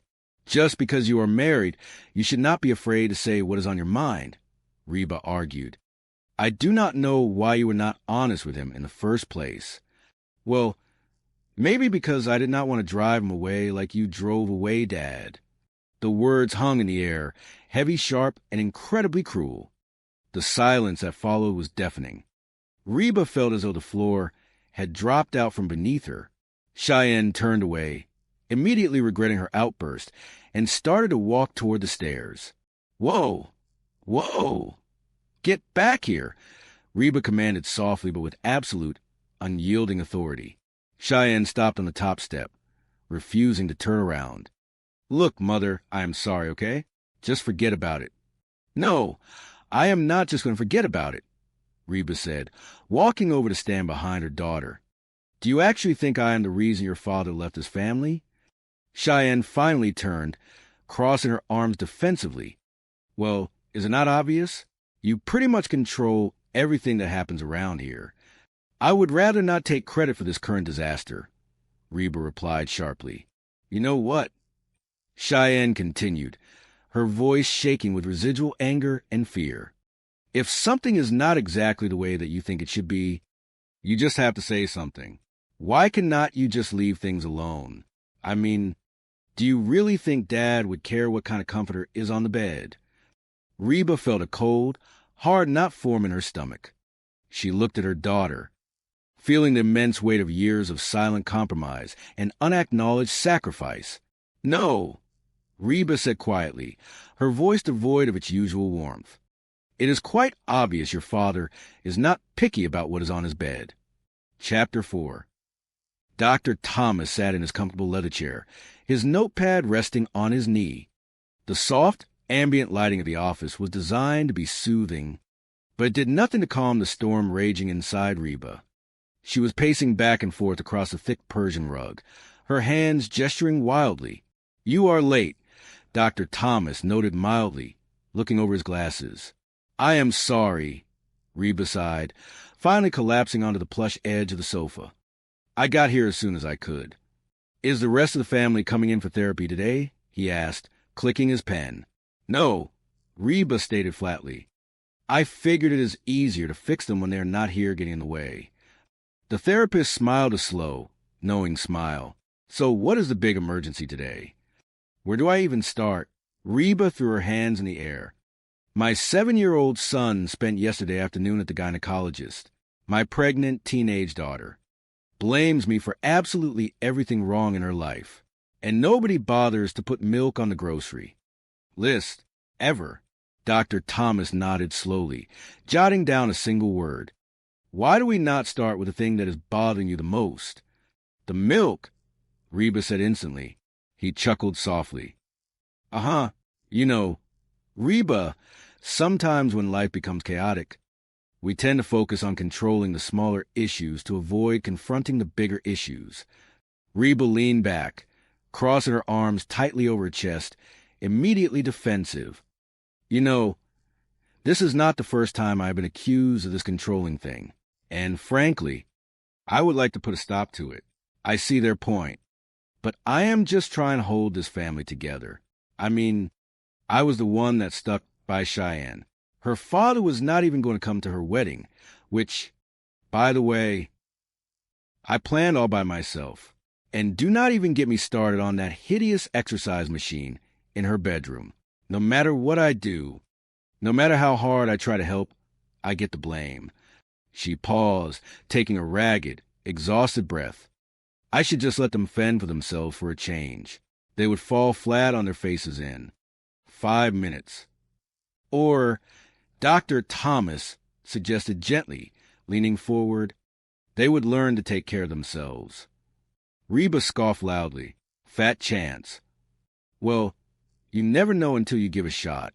Reba looked at him suspiciously. So what do I do? Nothing, he said simply. Reba blinked, sure she had misheard him. Say again. Look, I know it is a scary concept for someone like you, he explained, his voice calm and steady. But try it. Just do nothing. Reba frowned. You are losing me. Take some time for yourself, he urged. Get a massage. Go see a movie. Take up a new hobby. Just step back and let them figure it out. Reba stared at him, calculating his hourly billing rate in her head. Could you not just write me a prescription for something instead? That evening, the kitchen of the Montgomery and Hart household was eerily quiet. Cheyenne, Van, and young Jake stood around the empty island counter, staring at a solitary, crumpled piece of notebook paper. The sun had set, and the house felt strangely vacant without the usual hum of Reba's commanding presence.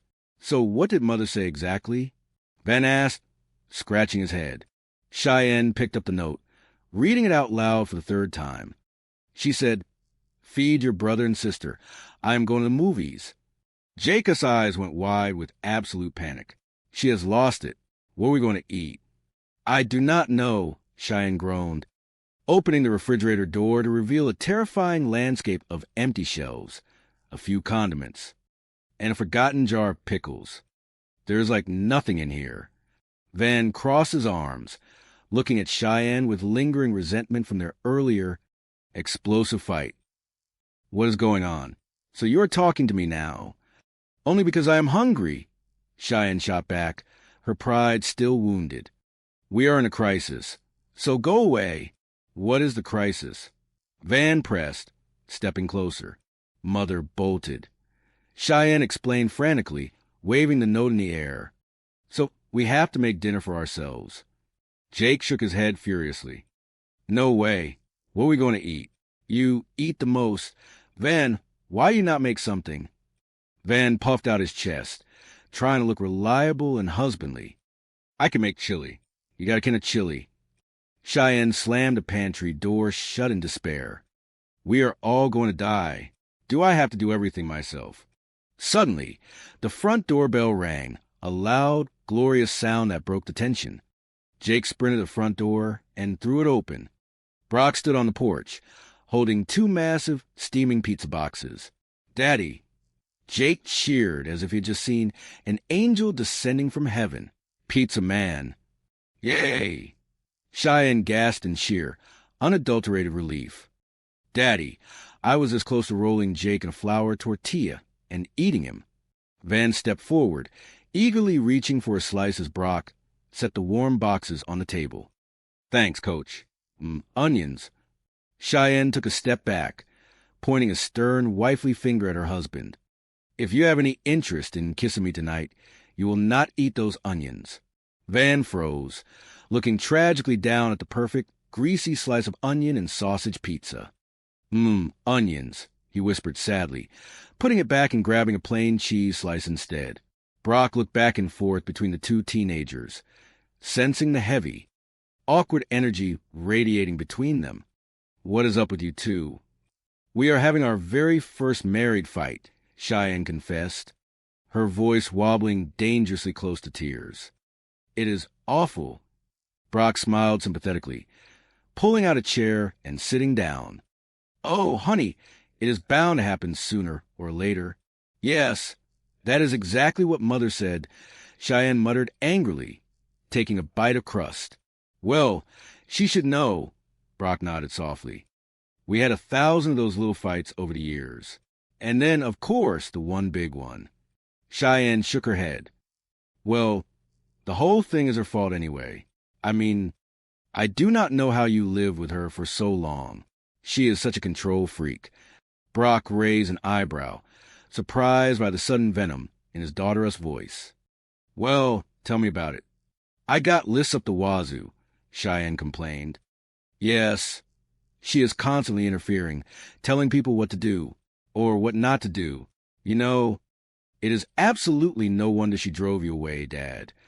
Brock stopped chewing. The casual cruelty of the statement hung heavily in the kitchen. He swallowed hard and looked around the room. Say, listen, could you guys take your pizza and eat it in the living room? Jake frowned, his mouth full of cheese. Mother does not let us eat in the living room. Well, she is not here, Brock reasoned. No, wait a second. If that is the strict rule, then use napkins. And give yourselves a timeout after you have finished eating. Once the boys had scurried into the other room, Brock turned his full, undivided attention to his daughter. Cheyenne, honey, you have got all wrong. Your mama did not drive me away. Cheyenne sighed impatiently. Dad, it is me. You do not have to defend her to me. I know how she is. Sweetheart, listen to me, Brock said firmly, his voice dropping into a serious register she rarely heard. I am not the easiest guy in the world to get along with. You know that. The fact that your mama always wanted to stay with me, and stayed as long as she did, shows just how amazing she really is. Cheyenne stared at him, genuinely shocked by this sudden defense. Why? I cannot believe you just said that. Look, I know she can be tough sometimes, Brock continued, leaning against the counter. But I have always admired the way she speaks her mind. She is strong. Then what happened with you guys? Cheyenne asked softly, the anger draining from her posture as she realized she had misjudged the situation entirely. Brock looked down at his hands, a look of profound regret crossing his face. Well, we had some little problems. And little problems become really big problems when you do not communicate with each other. And that is not exactly my strong point. Cheyenne swallowed hard, a lump forming in her throat. Okay, that is exactly what Mother said. Brock smiled weakly. Oh, yes, like she is absolutely perfect. Chapter 5. The front door clicked open. The house was quiet, smelling faintly of baked cheese, tomato sauce, and a strange, unexpected peace. Reba stepped inside, her keys jingling as she dropped them into the ceramic bowl by the door. She had done it. She had gone to a movie alone, eaten popcorn, and turned her brain off for 2 solid hours. Cheyenne was sitting on the stairs in the hallway, waiting. She stood up quickly as Reba took off her jacket. So, when did you get home? Cheyenne asked tentatively. A little while ago, Reba said, walking into the living room and sitting in her favorite armchair. It is nice out here. So how was the movie? Good. Reba smiled gently. Did you know the last time I went to see a movie in a theater was before Jake was born? Cheyenne looked deeply guilty. I do not know. So how did you guys make out tonight? Reba asked casually, testing the waters to see if the house was still standing. Okay, Dad brought pizza, Cheyenne said, her voice filled with quiet reflection. We also talked. Reba nodded, waiting patiently. That is nice. Cheyenne turned to fully face her mother. Her eyes were bright, with unshed tears. Mother, you made me realize that I was wrong about a lot of things. I am so sorry about the horrible thing that I said to you earlier today. You have every right to kill me if you want to. Reba felt a heavy, suffocating weight in her chest finally dissolve. She reached out and gently squeezed her daughter's hand. Wow, there really is something to this doing nothing strategy. Cheyenne laughed softly, wiping a tear from her cheek. What does that mean? Well, I had a little talk with someone today myself, Reba confessed, smiling warmly. Of course, my talk cost me $80. Cheyenne looked curious. What did you learn? Reba looked deep into the eyes of her daughter. That you and Van are married now, and that I have to let you make your own mistakes. That is how you are going to learn how to be a wife. And soon, a mother. So no more interfering. Sometimes the best thing I can do for the two of you is nothing at all. Cheyenne leaned over and hugged her mother tightly, feeling a profound sense of security and love. I love you, Mother, but you're still going to do our laundry, right? Reba laughed, a rich and genuine sound, hugging her back. We will see about that. Upstairs in the master bedroom, Van and Cheyenne had finally found a peaceful middle ground. The trash bags were gone, and the room felt balanced again. So when you want to look at it, just open the door and the rest of the time, keep it shut. Cheyenne explained, pointing to the loud cheerleader poster that was now neatly affixed to the inside of the closet door. Van grinned, looking immensely satisfied with the compromise. That is going to work great. We have an awesome marriage. I know, Cheyenne agreed, stepping into his arms. Van held her close, but after a moment, he cleared his throat, looking slightly embarrassed and very serious. You can tell me, okay? Cheyenne looked up at him, puzzled. Okay. Well, I kind of was not going to say anything, Van muttered, looking down at the carpet. But I kind of wish you would not put that potpourri stuff in my underwear drawer. I went through a whole football practice today with a sharp acorn in my jockstrap. Cheyenne burst into laughter, shaking her head. I did not do that. Van looked genuinely perplexed and slightly terrified. Then who did? Down the hall, a younger voice muttered quietly to the shadows. I have been under a lot of stress. I have been under a lot of stress. The afternoon sun filtered gently through the window of the suburban bedroom, casting a warm and golden glow over a scene of absolute and unmitigated chaos. Cardboard boxes, overflowing with an assortment of teenage boyhood treasures, formed a haphazard mountain range across the soft carpet. Van Montgomery, a high school football star whose enthusiasm often outpaced his foresight, stood amidst the clutter. He held up a massive, framed poster with the reverence of a museum curator unveiling a masterpiece. He tilted his head, admiring his handiwork with a wide, boyish grin spreading across his face. He looked at his young wife, his eyes shining with genuine excitement. He asked her how it looked, proudly stating that it looked exactly like a truck on a wall. Cheyenne, his newlywed wife, sat on the edge of the bed. She was pregnant, tired, and currently trying very hard to be supportive. She rested her hands gently on her slightly rounded belly and forced a bright smile, though her eyes betrayed a hint of overwhelming exhaustion. She told him it was perfect, her voice slightly strained but determinedly cheerful. She added that it felt good to have all his belongings back. Shaking her head as she admitted she could not believe his parents had thrown all of his things onto the front lawn. Van sighed, shaking his head at the memory of his abrupt eviction. He agreed with her, but noted that it was very kind of the gardeners to help him gather everything. He laughed, recalling how the man with the leaf blower had managed to round up his stray socks incredibly fast. He looked around the shrinking floor space, scratching his chin thoughtfully. Cheyenne stared at the growing pile of laundry and asked him where he planned to put the rest of the clutter. Van paused, his eyes darting from the small closet to the pristine dresser. He decided aloud that he would put his clothes in the closet, or perhaps the dresser, or simply leave them right there on the floor. He dropped a handful of folded shirts onto the carpet with satisfying thud, looking perfectly content with the arrangement. Cheyenne took a deep breath to steady her rising anxiety and muttered under her breath that she hoped one of those black plastic trash bags had a maid hidden inside it. Just then, the bedroom door creaked open, and Cheyenne's mother, Reba, stepped into the room. Reba was a woman who held her family together with detailed schedules, boundless energy, and iron will mask by charm.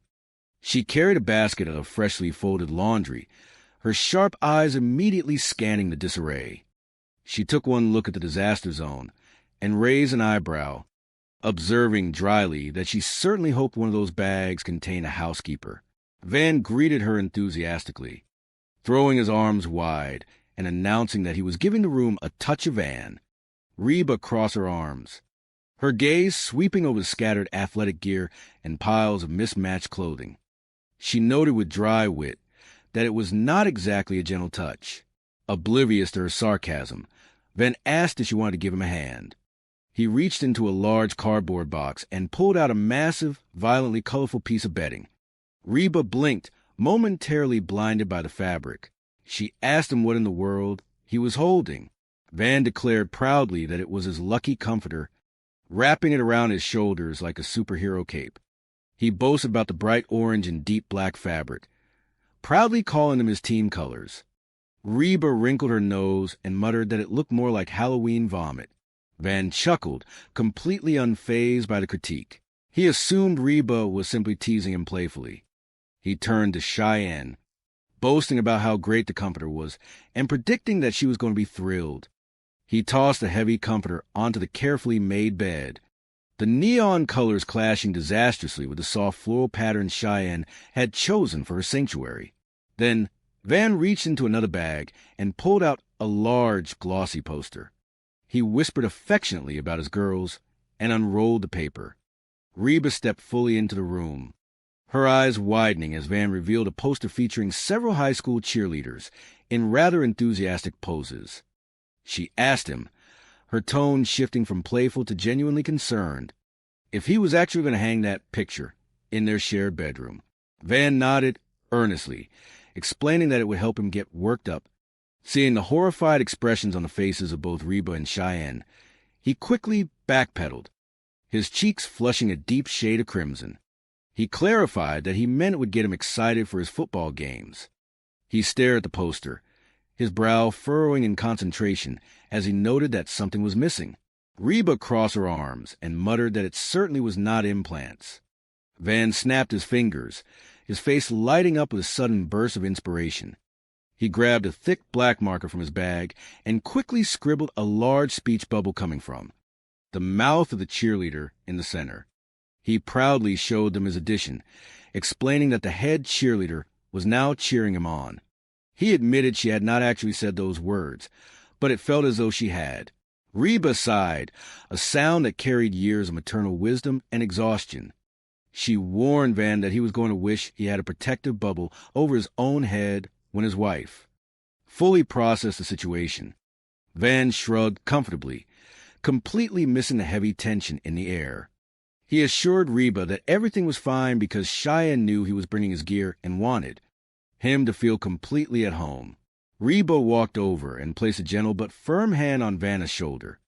She lowered her voice, offering a serious warning.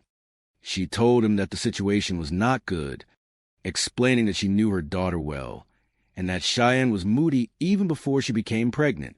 Van finally turned to look at his wife. He asked her what she thought, his face beaming with innocent pride and hope. Cheyenne swallowed hard, her knuckles turning white. The room suddenly felt entirely alien, overtaken by the essence of a high school locker room. But she looked at Van, saw the genuine excitement in his eyes, and chose the path of least resistance. She desperately wanted to be the cool, accommodating wife and prove that they could make this young marriage work. She forced a wide, unblinking smile and lied smoothly, telling him that she absolutely loved it. Reba coughed softly into her hand, whispering the word liar under her breath. Cheyenne shot her mother a pleading, warning glare, and insisted that she truly did love the decorations. Van beamed from ear to ear, looking back and forth between his wife and the poster. He asked her what her favorite part was, wondering if she preferred the headlights on the truck poster or the cheerleaders. Cheyenne hesitated, her eyes scanning the marker scribbles Van had added. She forced a laugh that sounded more like a nervous hiccup. She told him it was hard to say, but she guessed her favorite part was a small wooden sign on the nightstand that declared Mr. and Mrs. Van Montgomery lived and loved there. Reba shook her head, a mixture of amusement and pity in her eyes. She turned on her heel and walked out of the room. As she walked down the quiet hallway, she whispered to herself that the interaction had been terrible. Downstairs, the quiet of the house was short-lived. Reba walked into the kitchen, her command center, feeling the familiar weight of responsibility pressing down on her shoulders. Her mind raced with mental checklists of chores, errands, and family crises to manage. She began to hum a familiar tune to calm her nerves. A song about a single mother who worked too hard, a woman with gentle hands and the heart of a fighter who simply refused to give up. It was her internal anthem, the rhythm that kept her moving when everything else seemed to be falling apart. The peaceful moment was broken when she realized the kitchen was in disarray. She called out to the seemingly empty house, asking if it had ever occurred to anyone that she might need some help. She reminded the empty space that she was not a mind reader. She walked over to the refrigerator, hoping for a cold glass of milk to soothe her fraying nerves. She pulled out the cardboard carton, but it was completely weightless. She grumbled to herself, Wondering why she bothered making a detailed schedule if nobody was going to follow it, she asked the empty room who had put an empty carton of milk back in the refrigerator.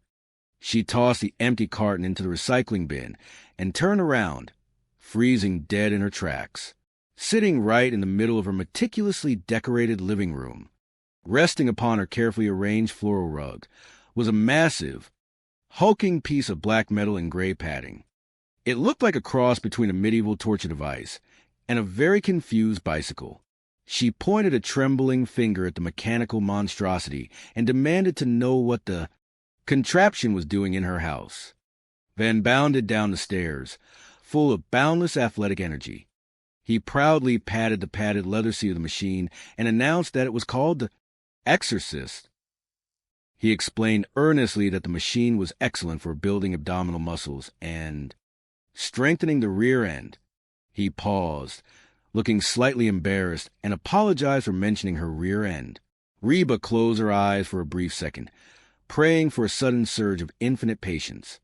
She asked him very calmly why the machine was sitting in her living room. Van explained reasonably, as if his logic were completely flawless, that there was no room in the garage. He figured that placing it in the living room meant everybody could use it. He added that the room had excellent airflow, so the smell of sweat would not overwhelm the house. He also pointed out that it was luckily positioned downwind from the fancy dining table. Seeing the sheer disbelief on Reba's face, Van quickly added that she should not worry because the machine was totally portable. He promised he could have it moved on a single day of notice. Reba fired back without missing a beat, telling him to pretend she had given him that notice yesterday. Before Van could argue, the front door swung open. Brock, Reba's ex-husband, strolled in, spinning a set of keys around his index finger. He was a handsome but perpetually clueless local dentist and high school golf coach. He looked far too relaxed for a man who was running severely behind schedule. He was followed by their 7-year-old son, Jake, who was happily tossing a baseball into his glove. Reba immediately turned her frustration toward Brock. She crossed her arms and told him it was about time he arrived. She reminded him that his son had been waiting and that it upset the boy when his father was late. Brock completely ignored the reprimand. His eyes locked onto the giant exercise machine in the middle of the room. He cheered loudly, dropping his keys on the table, and rushed over to examine the equipment. Reba watched in disbelief as her ex-husband climbed onto the machine and began to demonstrate a rowing motion. She muttered sarcastically to herself that he was a true man who hid his emotions behind metal. Weights. Brock tested the resistance bands with genuine admiration. He praised the machine, calling it cool, and casually suggested to Reba that he might keep a pair of athletic shorts at her house, so they could work out together sometime. Reba shut that idea down immediately.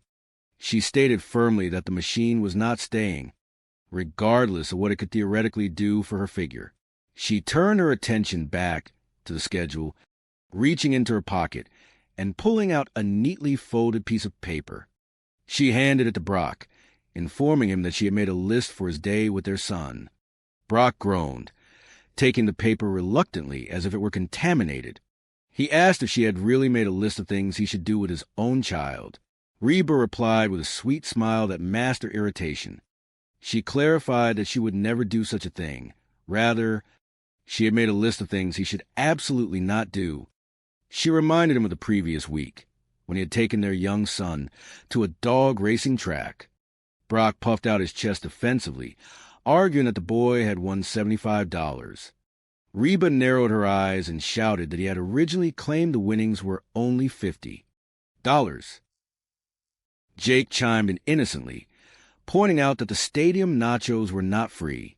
Brock sighed dramatically, shoving the list into his pocket. He called for Jake to leave. He glanced at the paper and complained that the list was ridiculous because it forbade them from playing golf, an activity the boy loved. Reba clapped her hands, herding them toward the door with rapid urgency. Brock paused, looking at her with a mix of amusement and annoyance. He told her she sounded exactly like his high school coach and joked that she should tell him he was worthless. Reba smiled tightly and told him that she wished he had read a parenting book a couple of months ago. As the door clicked shut behind them, the house fell quiet again. Reba sighed, massaged her temples to ward off an impending headache. She turned around to see Cheyenne walking slowly down the stairs, carefully holding the handrail. The young woman looked pale, exhausted, and emotionally drained. Reba asked gently if Van should not be back upstairs by now. Cheyenne poured herself a glass of water, avoiding her mother's gaze. She answered softly that he was a football player and was simply very busy. Reba leaned against the kitchen counter, studying her daughter carefully. She asked Cheyenne how she was enjoying the bedroom where she lived and loved. Cheyenne let out a long, weary sigh. She stated that the room was fine, though it was slightly more crowded now that the exercise machine had been banished to their personal space. Reba raised her eyebrows, feigning innocence. She asked if Cheyenne had truly allowed him to put the contraption in her bedroom, playfully mimicking Cheyenne's earlier defense by stating that she fully supported her husband's hot body. Cheyenne dropped her head into her hands, the weight of her forced optimism finally crushing her spirit. Reba pressed gently, asking how the cheerleader posters were growing on her. Cheyenne groaned, the facade completely cracking. She admitted bitterly that the posters were stupid and that 2 of the girls featured on them were not even remotely cute. Reba reached across the counter, placing a comforting hand over her daughter's trembling fingers. She smiled a small, sympathetic smile and expressed her gratitude that her honest little girl had returned. Tears welled up in Cheyenne's eyes as she looked at her mother. She confessed that marriage was incredibly hard because she constantly had to consider another person's feelings, which felt deeply unfair. Reba nodded, her eyes filled with deep empathy. She agreed warmly, her mind flashing back to her long, complicated years of marriage with Brock. Cheyenne continued, explaining that when a teenage dating relationship ended, it did not matter because both people simply went off to college. But when a marriage failed, it made a person feel like a complete failure. Cheyenne suddenly realized the weight of her words and looked at her divorced mother in sheer panic. She apologized profusely, swearing she did not mean to insult her mother and was only speaking about young couples. Reba absorbed the accidental insult with a practiced, graceful patience. She offered a tight smile and asked if Cheyenne was finished speaking. Cheyenne whispered a quiet confirmation. Reba shifted her tone to one of serious, maternal guidance. She advised her daughter that she needed to communicate her true feelings to Van.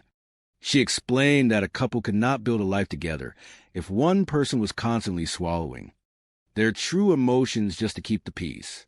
Cheyenne wiped her eyes, nodding slowly as she found a small well of courage. She agreed that her mother was right, and resolved to tell Van the truth as soon as he returned to the room. Reba smiled proudly, trying to inject some levity back into the heavy atmosphere. She noted that Van was at least present for the important moments, recalling that Brock had refused to get within 50 feet of a medical clinic when she was pregnant. Just as the words left her mouth, the front door swung open. Brock walked in, holding Jake by the hand. He was accompanied by a tall, striking, and heavily pregnant woman who looked entirely out of place in the Hart family living room. It was Barbara Jean, Brock's new wife and former dental hygienist. Barbara Jean chirped a happy greeting, completely missing the dark storm clouds gathering on Reba's face. Cheyenne stood up from the sofa, equally confused by the sudden crowd. Jake ran over to his mother, his face glowing with sheer excitement. He waved a small, blurry meal. Vanna's eyes widened in sheer horror as the reality of the situation washed over him. He asked in disbelief what they were going to eat. Cheyenne turned the problem back on him, demanding that he cook something since he consumed the most food in the house. Van puffed out his chest, attempting to look brave and resourceful. He offered tentatively to prepare a pot of chili. Cheyenne stared at him, a glimmer of hope in her eyes, and asked if he actually possessed a canned portion of the meal. Van shook his head solemnly, admitting he did not. Cheyenne buried her face in her hands, dramatically announcing that they were all going to perish from starvation. She cried out, asking the universe if she was required to handle every single problem by herself. Just as the kitchen descended into complete anarchy and despair, the front doorbell rang with a sharp, clear chime. Jake sprinted to the door, throwing it open with wild enthusiasm. He screamed the word Daddy at the top of his lungs. Brock stepped into the entryway, holding 3 massive, steaming flat cardboard boxes. He announced proudly that the pizza delivery man had arrived. The entire kitchen erupted in simultaneous, joyous cheers. Cheyenne rushed forward, taking one of the heavy boxes with immense, profound gratitude. She confessed to her father that she had been moments away from wrapping her little brother in a flour tortilla to consume him. Brock laughed, carrying the remaining food to the dining table.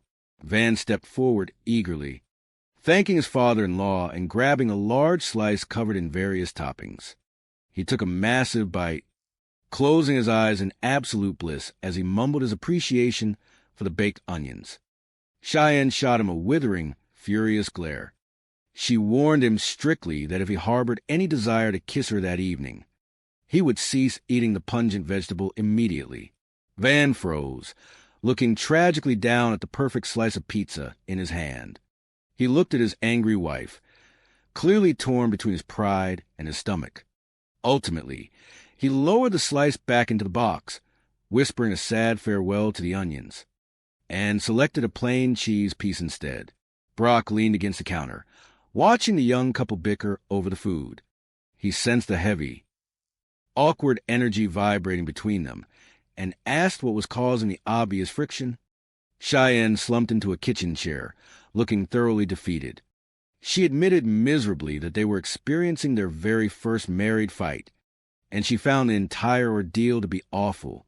Brock smiled softly, his eyes filled with nostalgic, empathetic sadness. He comforted her, explaining that disagreements were bound to happen sooner or later in any committed relationship. Cheyenne rolled her eyes, muttering angrily that her mother had offered the exact same piece of advice. Brock chuckled quietly, reaching for a slice of pepperoni. He noted that Reba was highly qualified to speak on the subject, considering the two of them had engaged in thousands of minor arguments over the years, which eventually culminated in one massive, relationship-ending battle. Cheyenne's anger flared up again, finding an easy and familiar target in her absent mother.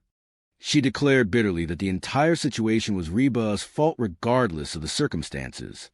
She looked at her father, expressing genuine confusion over how he had managed to live with such an intense control freak for so many years. Van chimed in around a mouthful of crust, eager to align himself with anyone who was not currently angry at him.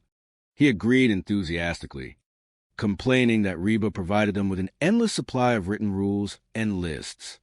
Cheyenne gained momentum, her voice rising with indignation. She complained that Reba was constantly interfering in their lives, dictating exactly what people should and should not do. She finalized her rant by telling Brock that it was absolutely no wonder Reba had ultimately driven him away. Brock stopped chewing instantly. The light-hearted, comfortable atmosphere in the room vanished as if the air had been sucked out of the kitchen. He set his pizza down on a paper napkin and looked at his daughter, his expression shifting from casual amusement to profound seriousness. He cleared his throat, looking at the younger children in the room. He politely requested that Jake and Kyra take their food and consume it in the adjacent living room. Jake panicked, a slice of cheese dangling from his mouth, pointing out that their mother strictly forbade eating on the living room furniture. Brock waved a hand dismissively, reminding the boy that Reba was currently absent. He quickly reconsidered, realizing he should not actively encourage rebellion against household rules. He compromised, instructing the children to use plenty of napkins and to assign themselves a mandatory timeout punishment once they finished their meal. Once the younger children had scurried away, leaving a trail of crumbs in their wake, Brock turned his full, undivided attention back to his eldest daughter.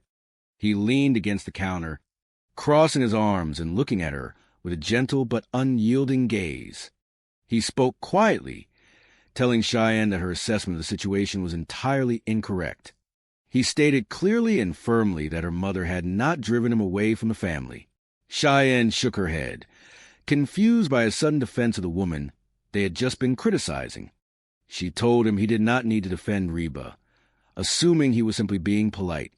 Brock shook his head slowly, refusing to let the misconception stand. He confessed, looking down at his hands, that he was not an easy man to live with or understand. He looked back into his daughter's eyes, his voice thick with raw honesty. He explained that the simple fact Reba had chosen to remain by his side and endure his flaws for as many years as she did was a testament to how truly amazing she was as a partner and a person. Cheyenne stared at her father, completely stunned into silence. The foundations of her lingering teenage resentment began to crumble.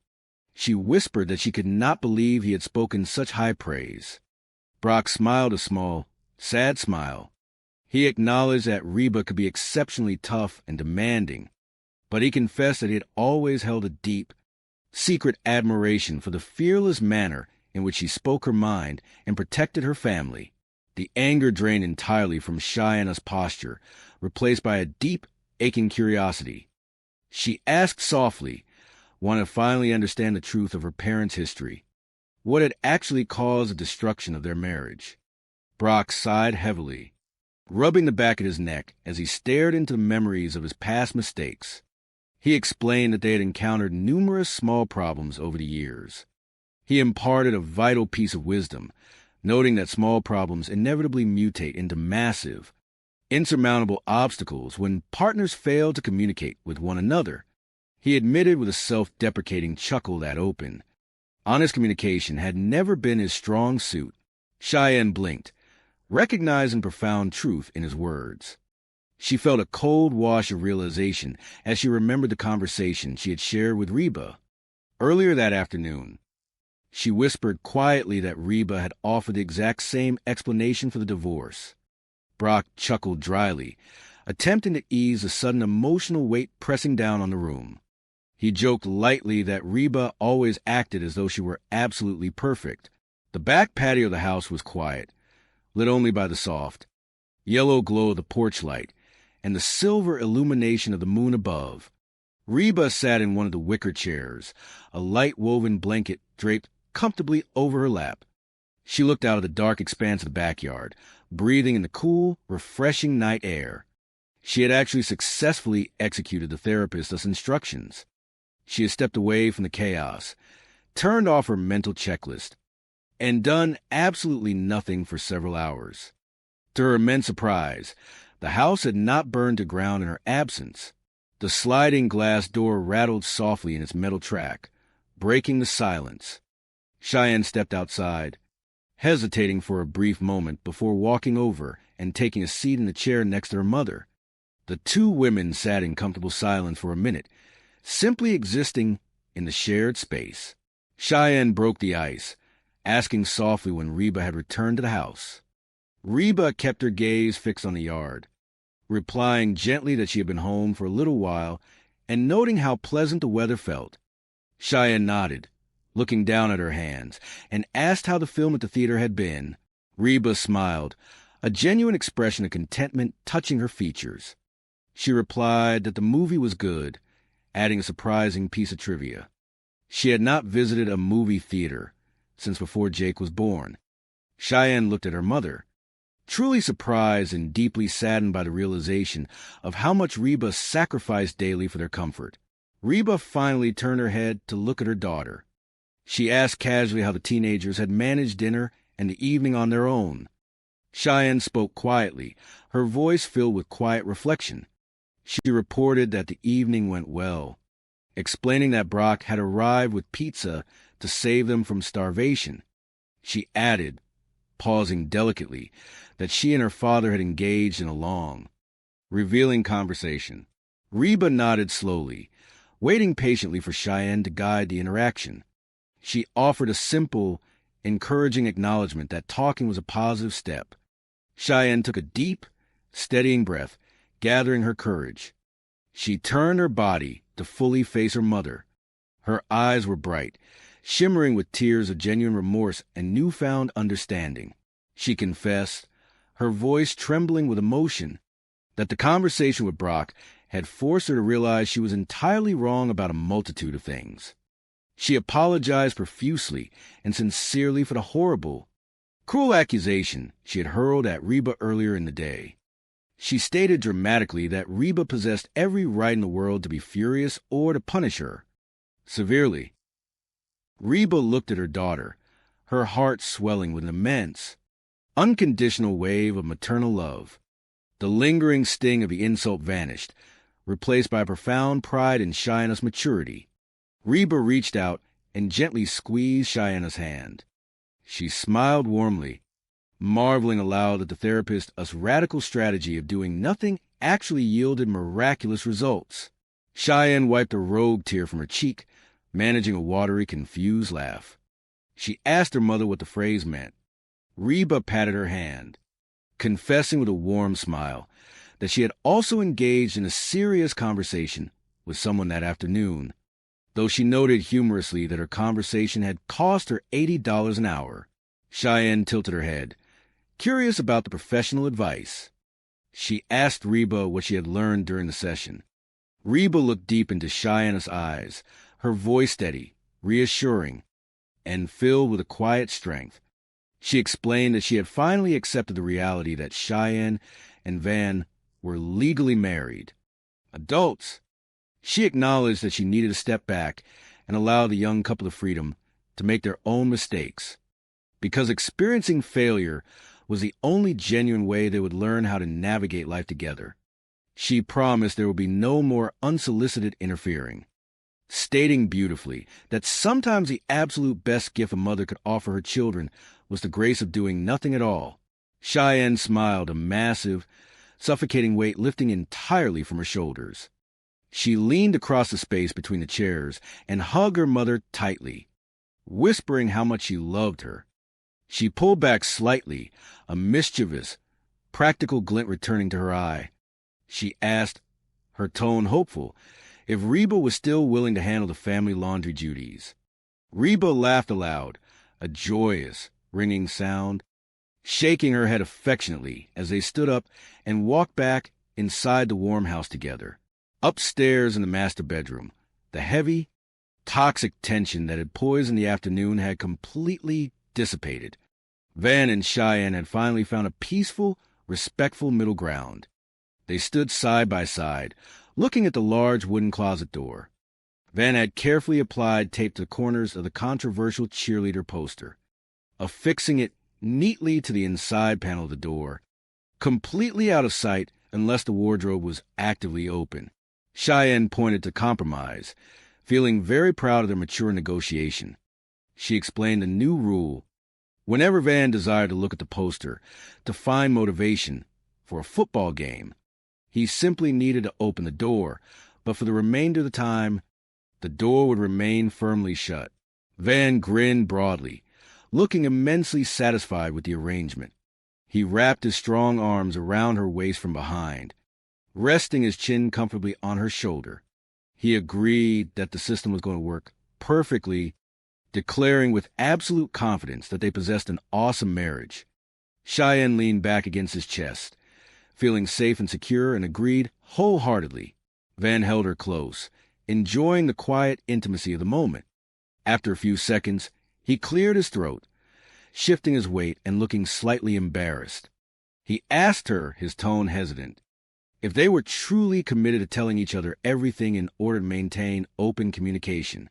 Cheyenne looked up at him, puzzled by the sudden shift in mood, and confirmed that he could tell her anything. Van muttered quietly, avoiding her gaze and staring down at the carpet.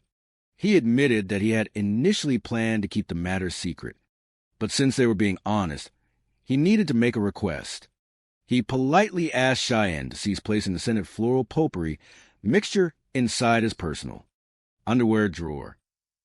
He confessed, his face contorting with the phantom pain of the memory, that he had endured an entire, grueling football practice with sharp, wooden acorn lodged uncomfortably inside his athletic support garment. Cheyenne stared at him for a second before bursting into a fit of uncontrolled genuine laughter. She shook her head, assuring him between giggles that she was absolutely not the person responsible for placing the decorative items in his clothing. Van looked at her, his expression shifting from embarrassment to genuine, profound perplexity. He asked, his voice filled with dread, who had committed the crime as she was innocent, down the dark hallway. A young, high-pitched voice muttered quietly to shadows. It was Jake, pacing in his pajamas. The young boy whispered to himself, echoing the adults he had observed all week, complaining to the empty house that he had been under a severe amount of stress lately. Van heard the faint voice and closed his eyes. He shook his head, staring blankly at the floral wallpaper, the physical trauma of the afternoon practice flashing vividly before his eyes. He rubbed his tired face with both hands, letting out a long, exhausted sigh, repeating the mantra that he was simply under a lot of stress. Cheyenne wrapped her arms around his neck, pulling him into a comforting embrace.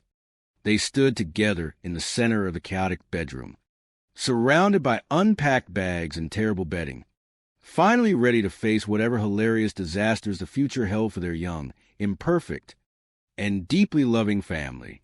The afternoon sun filtered through the pristine windows of the suburban bedroom, casting a warm and golden glow over a scene of absolute, unmitigated chaos. Cardboard boxes, overflowing with an assortment of teenage boyhood treasures, formed a haphazard mountain range across the soft carpet. Van Montgomery, a high school football star whose enthusiasm often outpaced his foresight, stood amidst the clutter. He held up a massive, framed poster with the profound reverence of a museum curator unveiling a historical masterpiece. He tilted his head, admiring his handiwork with a wide, infectious smile. "How does this look?" Van asked, his voice brimming with genuine pride and youthful energy, like a truck on a wall. Cheyenne, his newlywed wife, sat on the edge of the bed. She was heavily pregnant, deeply tired, and currently trying very hard to be the supportive partner she desperately wanted to be. She forced a bright smile, though her eyes betrayed a hint of overwhelming exhaustion as she surveyed the plastic bags surrounding her. "Perfect," Cheyenne said, her voice slightly strained but determinedly cheerful. "Man, it feels good to have all of your stuff back. I cannot believe your parents chucked it on the front lawn." Van sighed, shaking his head at the memory of his abrupt eviction from his childhood home. "Yes, but it was cool of the gardeners to help. Though, that guy with the leaf blower really rounded up my socks fast."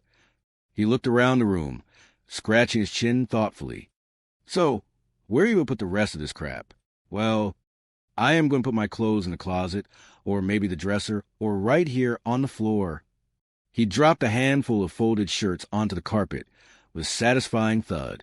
Cheyenne stared at the growing pile of laundry, feeling a headache beginning to bloom behind her eyes. "I hope one of those trash bags has a maid in it," she muttered under her breath, rubbing her temples in slow circles. Just then, the bedroom door creaked open, and the mother of Cheyenne, Reba Hart, stepped into the room. Reba was a woman who held her family together with detailed lists, strict schedules, and an iron will masked perfectly by her southern charm. She took one look at the disaster zone and raised an eyebrow.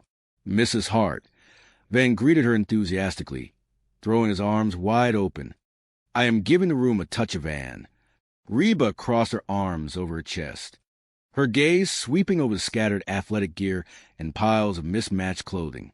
"It is not exactly a gentle touch, is it?" she noted, her tone incredibly dry. "Do you want to give me a hand here?" Van asked, completely oblivious to her sarcasm. He reached into a large cardboard box and pulled out a massive, violently colorful piece of bedding. Reba blinked, momentarily blinded by the bright fabric. "What in the world is that?" "My lucky comforter," Van declared, wrapping it around his broad shoulders like a superhero cape. Wildcat colors, the orange and black fabric. Reba wrinkled her nose in distaste, more like Halloween vomit. Van chuckled, completely unfazed by the criticism. "Obviously Cheyenne has not seen this yet. Is it not great?" "She is going to freak." He turned his attention to a framed picture he had just leaned against the wall. My girls. Reba leaned in closer, her eyes widening in pure shock as she took in the image. It was a glossy poster of a group of highly enthusiastic, scantily clad cheerleaders posing mid-jump. "You're going to hang that in here?" she asked, her voice tight with disbelief. "Yes, to help me get worked up," Van said earnestly. Seeing the horrified expression on the face of his mother-in-law, he quickly backpedaled, a dark blush creeping up his neck. "Not like that, for the football game. But something is missing from the poster. Certainly not implants." "Oh, I know." He grabbed a thick black marker from a nearby box and quickly scribbled something in the top corner of the glossy paper. "See, the head cheerleader is cheering me on. Go, Van."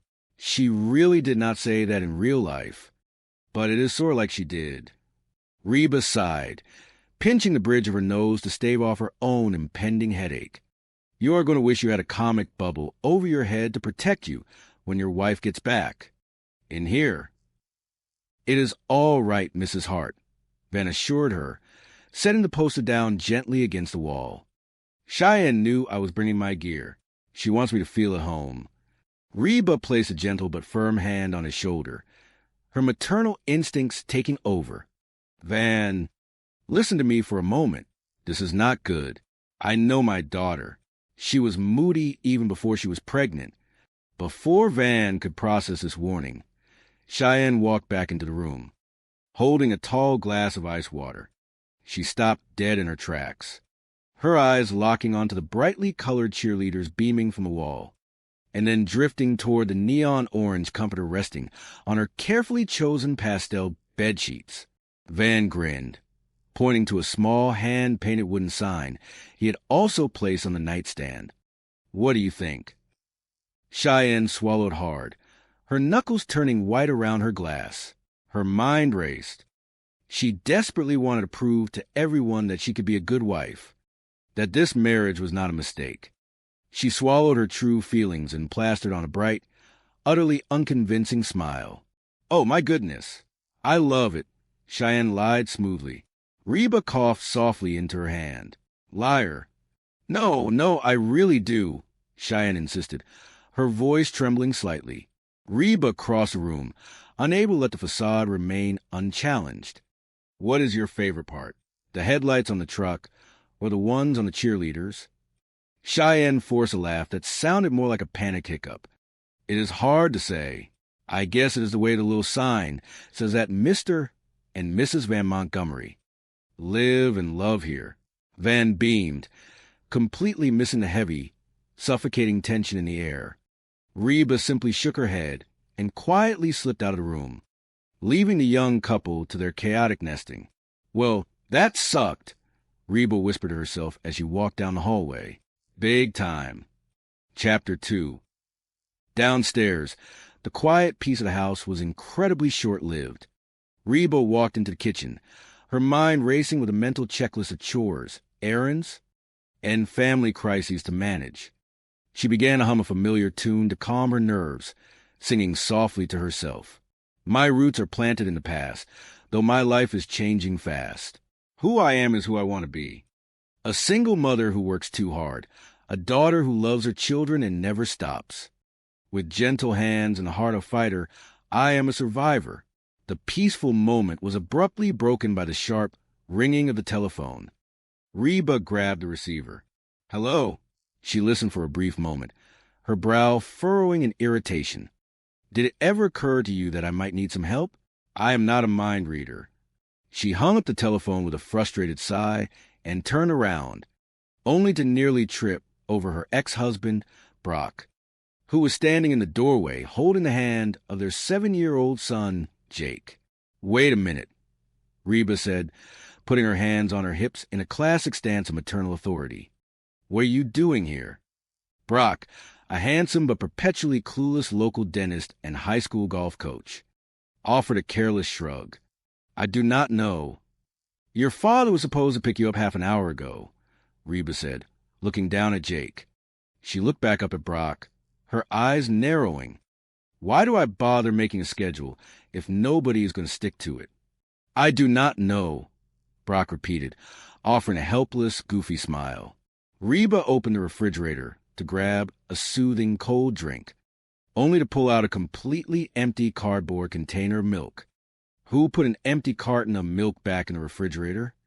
I do not know, Brock and Jake said in unison. Reba closed her eyes and took a deep, centering breath, seeking an infinite well of patience. She tossed the empty carton into the recycling bin and marched into the living room, only to stop dead in her tracks. Sitting right in the middle of her carefully arranged floral rug was a massive, hulking piece of black metal and gray padding. It looked like a medieval torture device. What is that? Reba demanded, pointing a trembling finger at the machine. What is this contraption? Van bounded down the stairs, full of boundless athletic energy. This is the Exorcist. This little machine is great for your abdominals and your rear end. Sorry, I did not mean to talk about your rear end.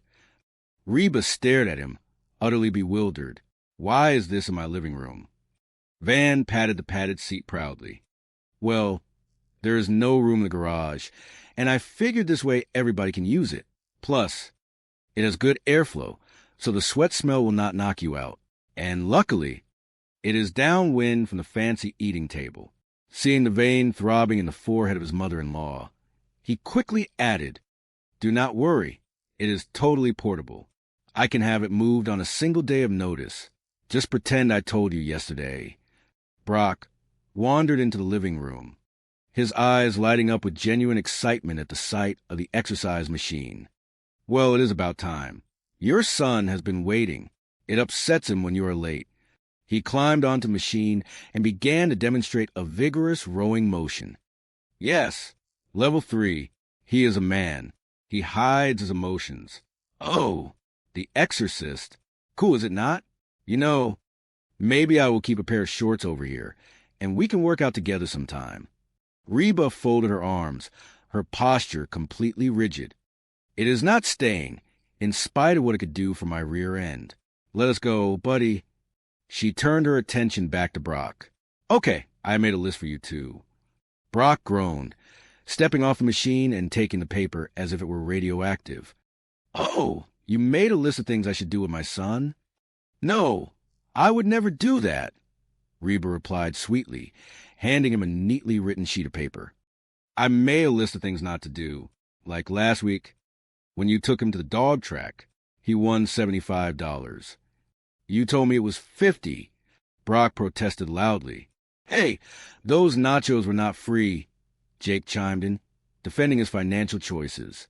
Brock crumpled the paper and shoved it into his pocket. Come on, let's go, Jake. No golf. Jake asked, looking profoundly disappointed. Brock sighed dramatically. Reba, this list is ridiculous. The kid loves to carry the golf clubs. Come on, let us go. Let us go, let us go. Van leaned against the doorframe, watching them with amusement. Hey, you sound just like Coach Howe. Now tell me I am worthless, and I hit like a girl. Brock shot him a dark look before ushering Jake out the front door. Reba watched them leave, feeling a familiar knot of frustration tightening in her chest. She turned around to see Cheyenne slowly walking down the stairs, looking absolutely miserable. If only you had read that list a couple of months ago, Reba muttered to herself, before turning her attention to her daughter. Should not Van be here by now? He will be here, Cheyenne said, trying to soften her tone, but failing to hide her exhaustion. He is a football player. He is very busy. So, how is the room you live and love in? Cheyenne sighed, collapsing heavily onto the sofa. It is fine. It is a little more crowded with the exercise machine downstairs. Thanks to you. Reba raised an eyebrow, walking over to sit beside her. You let him put that in your room originally? My husband has a great body, and I fully support. That. She paused, letting the irony settle. So, how are the cheerleader posters of Van growing on you? Not that those girls need to do any growing. Cheyenne groaned, burying her face in her hands. Mother, this is not fun. No, I am curious. Reba pressed gently, wanting her daughter to face a reality. Which one is your favorite? Brandy with the letter I, or Brandy with the letter Y? Cheyenne looked up, her expression a fragile mix of anger and defeat. Right. They are all stupid, and 2 of them are not even that cute. She leaned her head against the shoulder of her mother. Oh, thank the Lord my little girl is back. Reba smiled softly. Mother, marriage is hard, Cheyenne confessed, staring blankly at the coffee table. I actually have to think about his feelings. It is so unfair. Reba wrapped an arm around her daughter, pulling her close. Tell me about it. You know, it is scary when you are dating, and it ends. It is like, who cares? You know, you're going to college. But when your marriage breaks up, you are just a loser. She paused, her eyes widening as she realized what she had just said to her newly divorced mother. No, I am sorry. I did not mean you. I meant for young people. Reba absorbed the accidental insult with a graceful nod. Are you through? Yes, I think so, Cheyenne whispered. Look, you're going to have to tell Van how you are feeling, Reba advised, her tone shifting to one of serious maternal guidance. You cannot keep pretending everything is fine when it is not. You are right, Cheyenne said, sitting up with newfound determination. I will tell him as soon as he gets here. Well, at least he is coming, Reba noted, trying to find a silver lining. When I was pregnant, your father would not get within 50 feet of an office of a gynecologist. Chapter 3. Suddenly, the front door burst open, and a young woman in dental scrubs walked in, followed closely by a very flustered Brock and a highly energetic Jake. It was Barbara Jean, the new wife of Brock. Oh, hey, Rudy, Reba said. Mother, Cheyenne yelled from the couch, equally shocked. What? Reba asked, standing up to face the intruders. Jake ran up to Reba, waving a small piece of glossy paper in the air. Guess what I just saw? I got a picture of it. Reba snatched the paper from his hand, her eyes widening in absolute horror as she realized it was a sonogram image. Oh, the baby. Why is he here? Why are you here? Barbara Jean smiled brightly, completely oblivious to the hostile tension radiating from Reba. Oh, Dr. Schmidt and I are doing this trade thing. He is taking care of a patient, and I am giving his wife a root canal. I am coming out way ahead on the deal. Hey, Reba, Brock said, attempting to sound casual and friendly. Dr. Schmidt is terrific. Reba turned on him, her voice dropping to a dangerously calm register. What is wrong with you? This is supposed to be father and son time, not father, son, mistress, and gynecologist time. Oh, come on, Brock defended himself, taking a step back. The kid had a blast. Besides, you're always after me to do stuff with him that is educational. He turned to Jake, who was happily playing with a plastic anatomical model he had smuggled out of the clinic. Jake, put that down. The uterus is not a toy. Reba closed her eyes and took a deep, shuddering breath. This is why I give you lists. Yes, well, the office of the gynecologist was not on the not-do list, Brock argued stubbornly, crossing his arms. You do not see strip club on the list either, but I can write it down if there are any questions. Cheyenne stood up, throwing her hands in the air in sheer exasperation. Oh, boy, here we go again. Because you never change. Can you please talk about this later? Barbara Jean pleaded, sensing the impending explosion.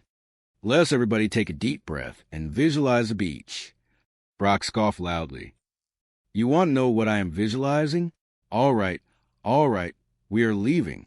Let us go, Jake. Where are we going? Jake asked as Brock dragged him toward the door.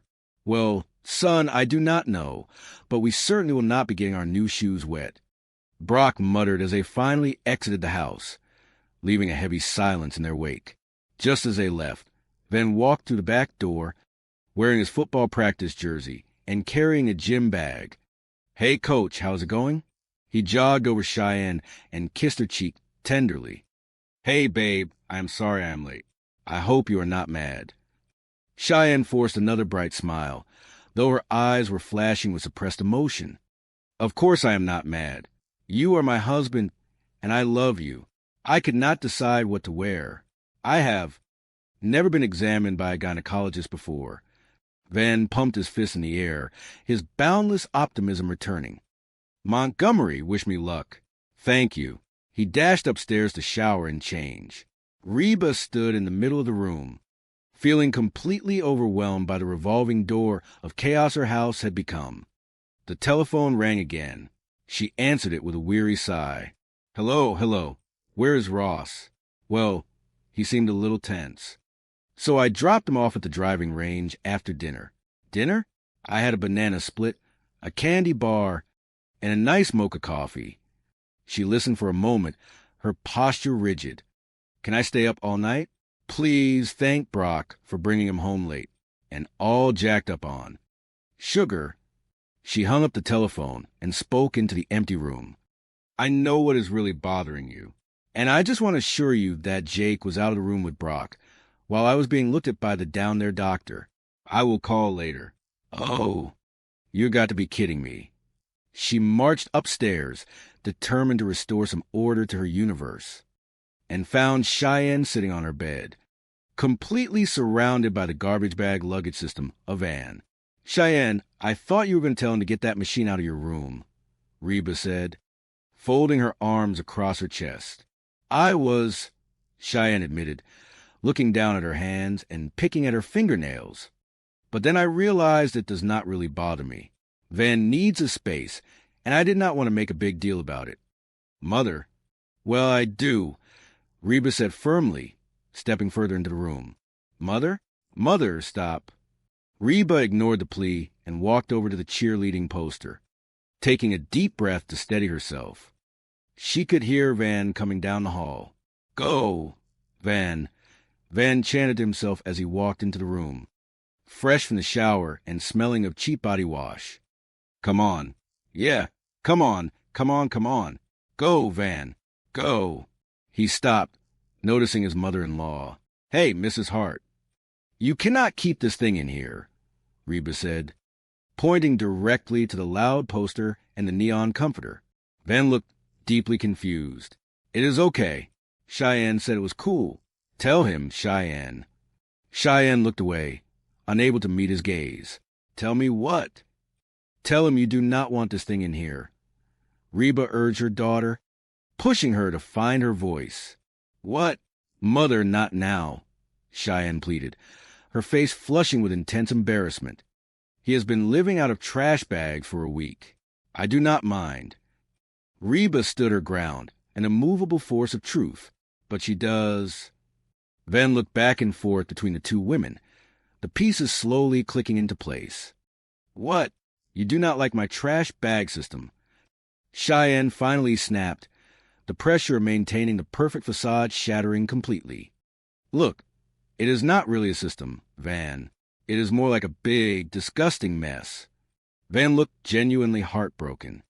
Big, disgusting mess? Is that your fancy way of saying you do not like it? Yeah, Cheyenne admitted softly, a tear escaping her eye. Van threw his hands up in sheer frustration. I cannot believe this. What is next? You are going to tell me you do not like the cheerleaders. Cheyenne burst into tears, the emotional dam breaking. Oh, man. This is a nightmare. It is like I do not even know you. How could you possibly think that I would want to wake up every day and see that in my room? The shoulders of Van slumped in defeat. I am sorry. I thought it was our room. He reached out and grabbed the edge of the framed poster, his movement stiff and angry. Come on, girls. We are out of here. He turned and walked rapidly out of the room, his head hung low in rejection. Van, Cheyenne called out weakly, but he was already gone. She whipped her head around to glare at her mother. Thanks a lot, Mother. Now, Cheyenne, it was going to happen sooner or later, Reba defended herself calmly. You cannot live like this. Oh, and screaming at each other is so much better. Cheyenne shot back, tears streaming down her red face. Just because you are married, you should not be afraid to say what is on your mind. Reba insisted gently. I do not know why you were not honest with him in the first place. Cheyenne stood up, her voice shaking with raw, unfiltered emotion. Well, maybe because I did not want to drive him away like you drove away Dad. The words hung in the air like a physical blow. Reba stepped back, completely stunned by the cruelty of the accusation. The silence in the room was deafening. Whoa, whoa, get back here, Cheyenne said, immediately realizing the gravity of her words. She wiped her eyes, looking instantly regretful. Look, Mother, I am sorry, okay? Just forget about it. No, I am not just going to forget about it, Reba said, her voice dropping to a dangerous whisper. Do you actually think I am the reason your father left? Well, is it not obvious? Cheyenne cried, the pent-up frustration boiling over once again. You pretty much control everything that happened around here. Reba felt a sharp, agonizing pain in her chest, but she kept her face perfectly composed. I would rather not take credit for this. You know what? If something is not exactly the way that you think it should be, you just have to say something. Why cannot you just leave things alone? Cheyenne sobbed, collapsing onto the bed. I mean, do you really think Dad would care what kind of comforter is on the bed? Reba swallowed a massive lump in her throat, her voice steady but hollow. No, it is obvious your father is not picky about what is on his bed. She turned on her heel and walked out of the room, leaving Cheyenne crying alone amidst the cardboard boxes and plastic bags. Chapter 4. The next afternoon, Reba found herself sitting in a comfortable leather chair in a quiet, softly lit office. The walls were painted a soothing shade of beige, and a small tabletop fountain babbled quietly in the corner. Across from her sat a kind-looking therapist, holding a yellow notepad. Oh, Reba, you are late, the therapist said gently, adjusting her glasses. I am sorry, Reba said, sinking deeper into the chair and letting out an exhausted breath. I got here as soon as I could. Is the rest of the family coming in for therapy? Reba shook her head vigorously. No, I figure it is easier to fix them when they are not here getting in the way. The therapist smiled a knowing, professional smile. So what is the big emergency? Reba threw her hands in the air, the frustrations of the past 48 hours spilling out. Where do I start? My 7-year-old son spent yesterday at the gynecologist. My daughter blames me for everything wrong in her life, and nobody bothers to put milk on the grocery list. Why do we not start with the thing that is bothering you the most? The therapist suggested calmly. The milk. Reba deadpanned without a moment of hesitation. Uh-huh. You know, Reba, sometimes when life becomes chaotic, we tend to focus on controlling the smaller issues to avoid the bigger issues. Reba bristled, shifting uncomfortably in her leather chair. You know, this is not the first time I've been accused of this controlling thing, and frankly, I would like to put a stop to it. I see. I mean, I was the one that stuck by her, Reba vented, her voice rising with unresolved emotion. He was not even going to come to her wedding, which I planned myself. And do not get me started on that exercise machine in her bedroom. No matter what I do, I get the blame. I should just let them fend for themselves for a change. She paused, taking a breath. They would fall flat on their face in 5 minutes, she added under her breath. Or, the therapist said softly, leaning forward, they would learn to take care of themselves. Reba scoffed loudly. Fat chance. Well, you never know until you give a shot.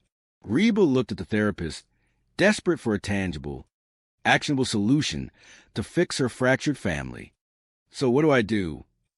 Nothing, the therapist said simply. Reba blinked, sure she had misheard. Say again. Look, I know it is a scary concept, but try it. Take some time for yourself. Get a massage. Go to a movie. Take up a hobby. Reba stared at her, utterly perplexed by the advice. It went against every maternal instinct she possessed. Could you not just write me a prescription instead? Chapter 5. Later that evening, the Hart household was in a state of unprecedented panic.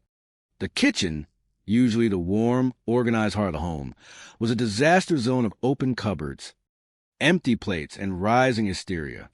Jake and his teenage sister, Kyra, stood in the center of the room, looking utterly lost. So what did Mother say exactly? Jake asked, holding an empty cereal bowl like a beggar. She said, "Feed your brother and sister. I am going to movies," Kyra replied, her eyes wide with genuine shock. "She has lost it," Jake concluded solemnly. "What are we going to eat?" "I do not know. There is like nothing in here," Kyra said, slamming the pantry door shut. Van walked into the kitchen, looking exhausted from football practice and visibly depressed from his ongoing fight with Cheyenne. "What is going on?" Cheyenne walked in right behind him, her arms crossed offensively over her chest. "So you are talking to me now?" "Only because I am hungry," Van retorted, refusing to look her in the eye. "We are in a crisis, so go away." "What is the crisis?" Cheyenne demanded. Mother bolted. "So we have to make dinner for ourselves," Kyra explained, her voice pitching up with panic. Cheyenne scoffed, looking at the empty stove. "No way, what are we going to eat?" "You eat the most. Why do you not make something?" Jake suggested to Van. Van opened a cabinet and peered inside, his face scrunching in concentration. "I can make chili. You got a can of chili." "We are all going to die," Jake moaned, collapsing dramatically into a kitchen chair. "Do I have to do everything myself?" Suddenly, the front door opened and a familiar, booming voice called out, "Pizza Man." "Daddy!" Jake cheered, springing to his feet and running toward the hallway. "Yay! Daddy!" I was as close to rolling Jake in a tortilla.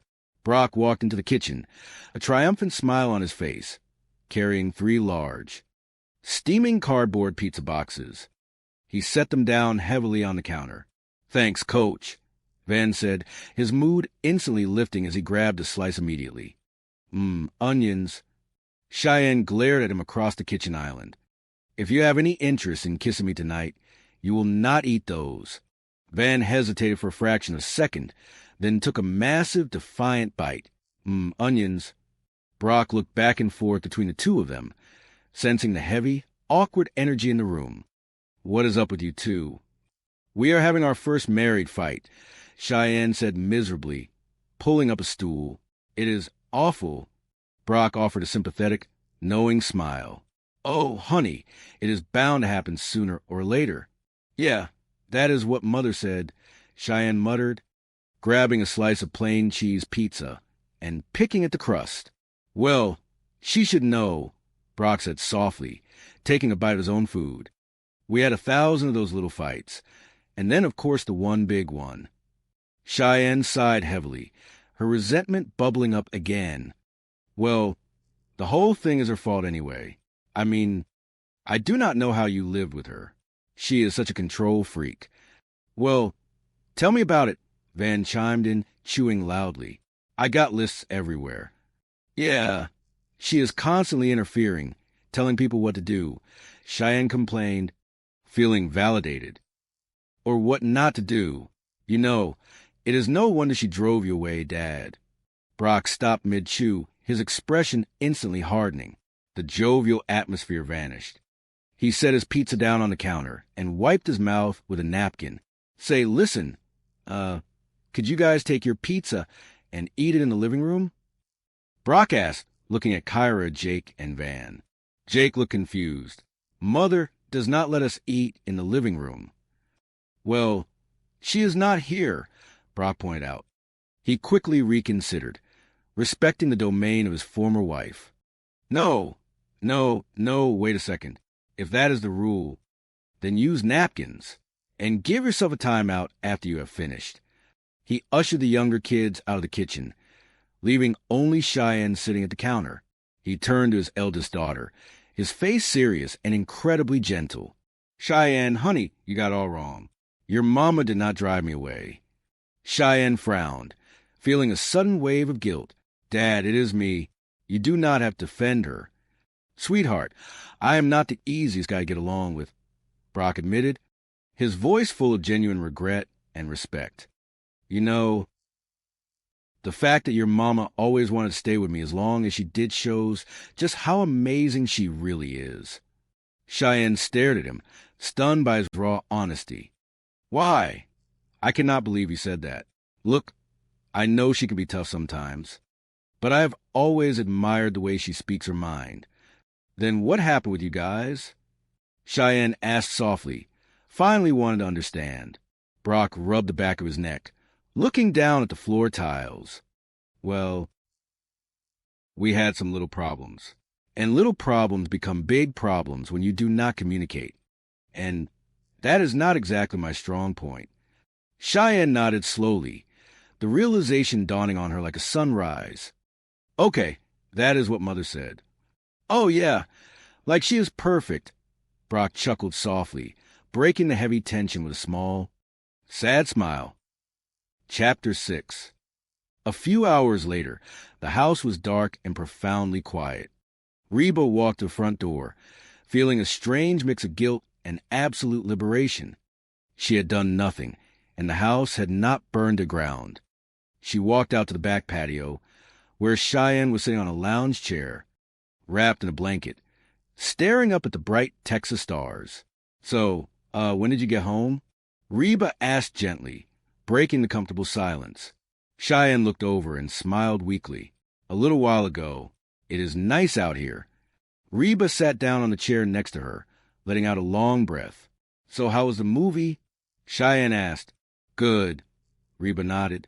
Did you know the last time I went to see a movie was before Jake was born? Cheyenne looked surprised, her heart aching slightly for the sacrifices her mother had made. I did not know. So how did you guys make out tonight? Reba asked, bracing herself for tales of disaster and starvation. Okay, Cheyenne said, looking down at her hands. Dad brought pizza. We also talked.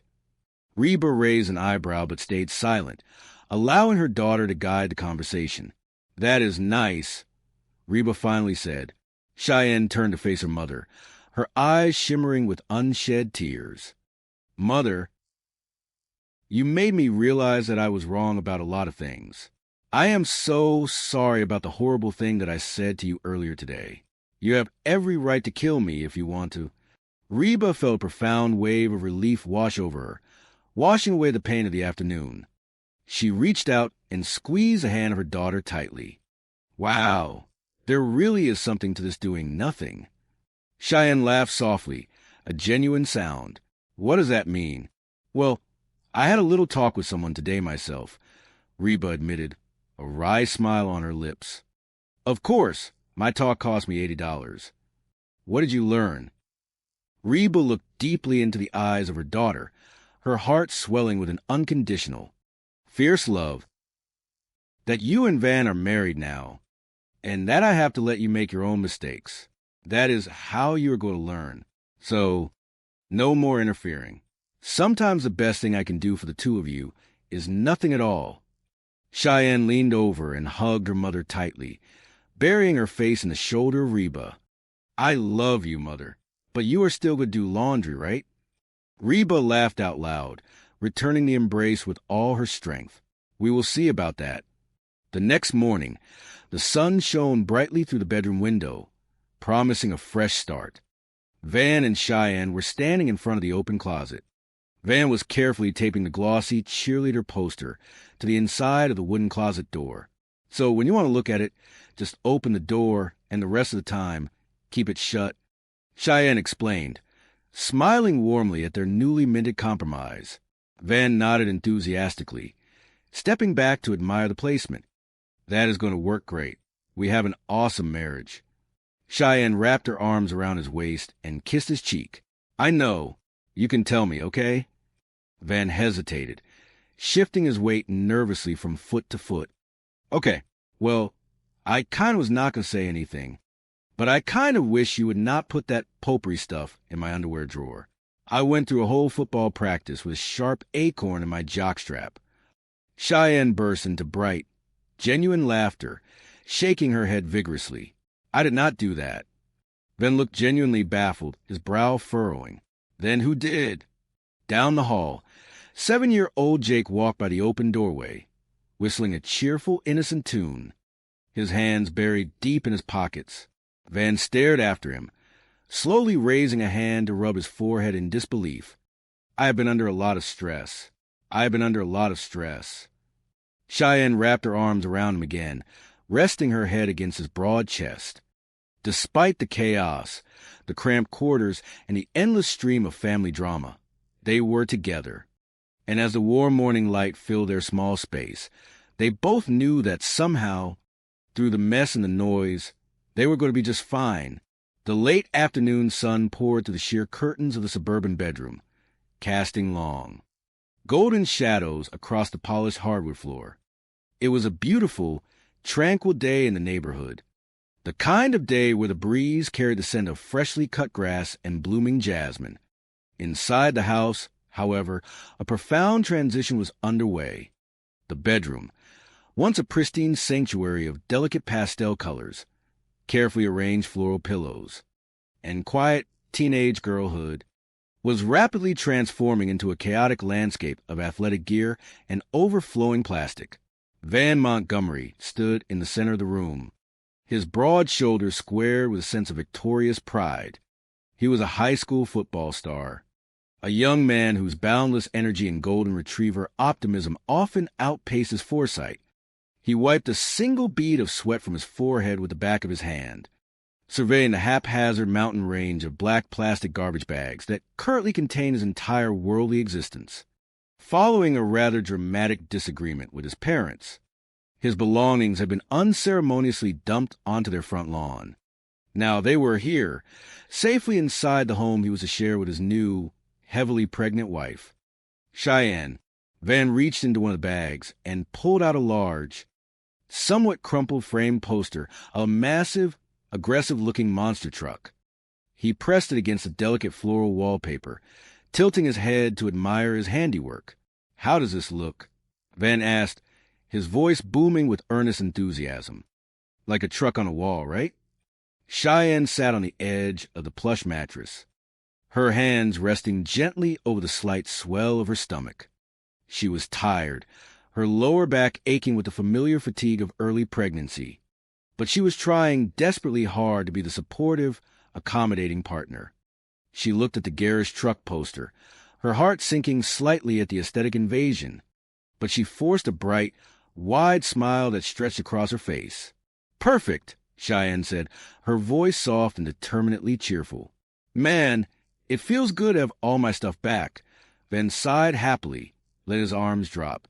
He shook his head, a boyish chuckle escaping his lips. "I really cannot believe my parents chucked it all on the front lawn." Cheyenne shifted her weight, nodding sympathetically. "Yes, but it was cool of the gardeners to help out.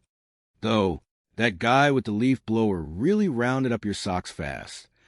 Van laughed, the sound rich and warm, filling the crowded space. The memory of his eviction had already faded from a traumatic event into a funny anecdote in his mind. He bent down to untie another thick black bag. "So where exactly are you going to put the rest of this stuff?" Cheyenne asked, gesturing vaguely toward the sea of plastic that covered nearly every square inch of the carpet. Van paused, scratching his chin as he looked around the meticulously decorated room. His eyes darted from the small closet to the pristine white dresser.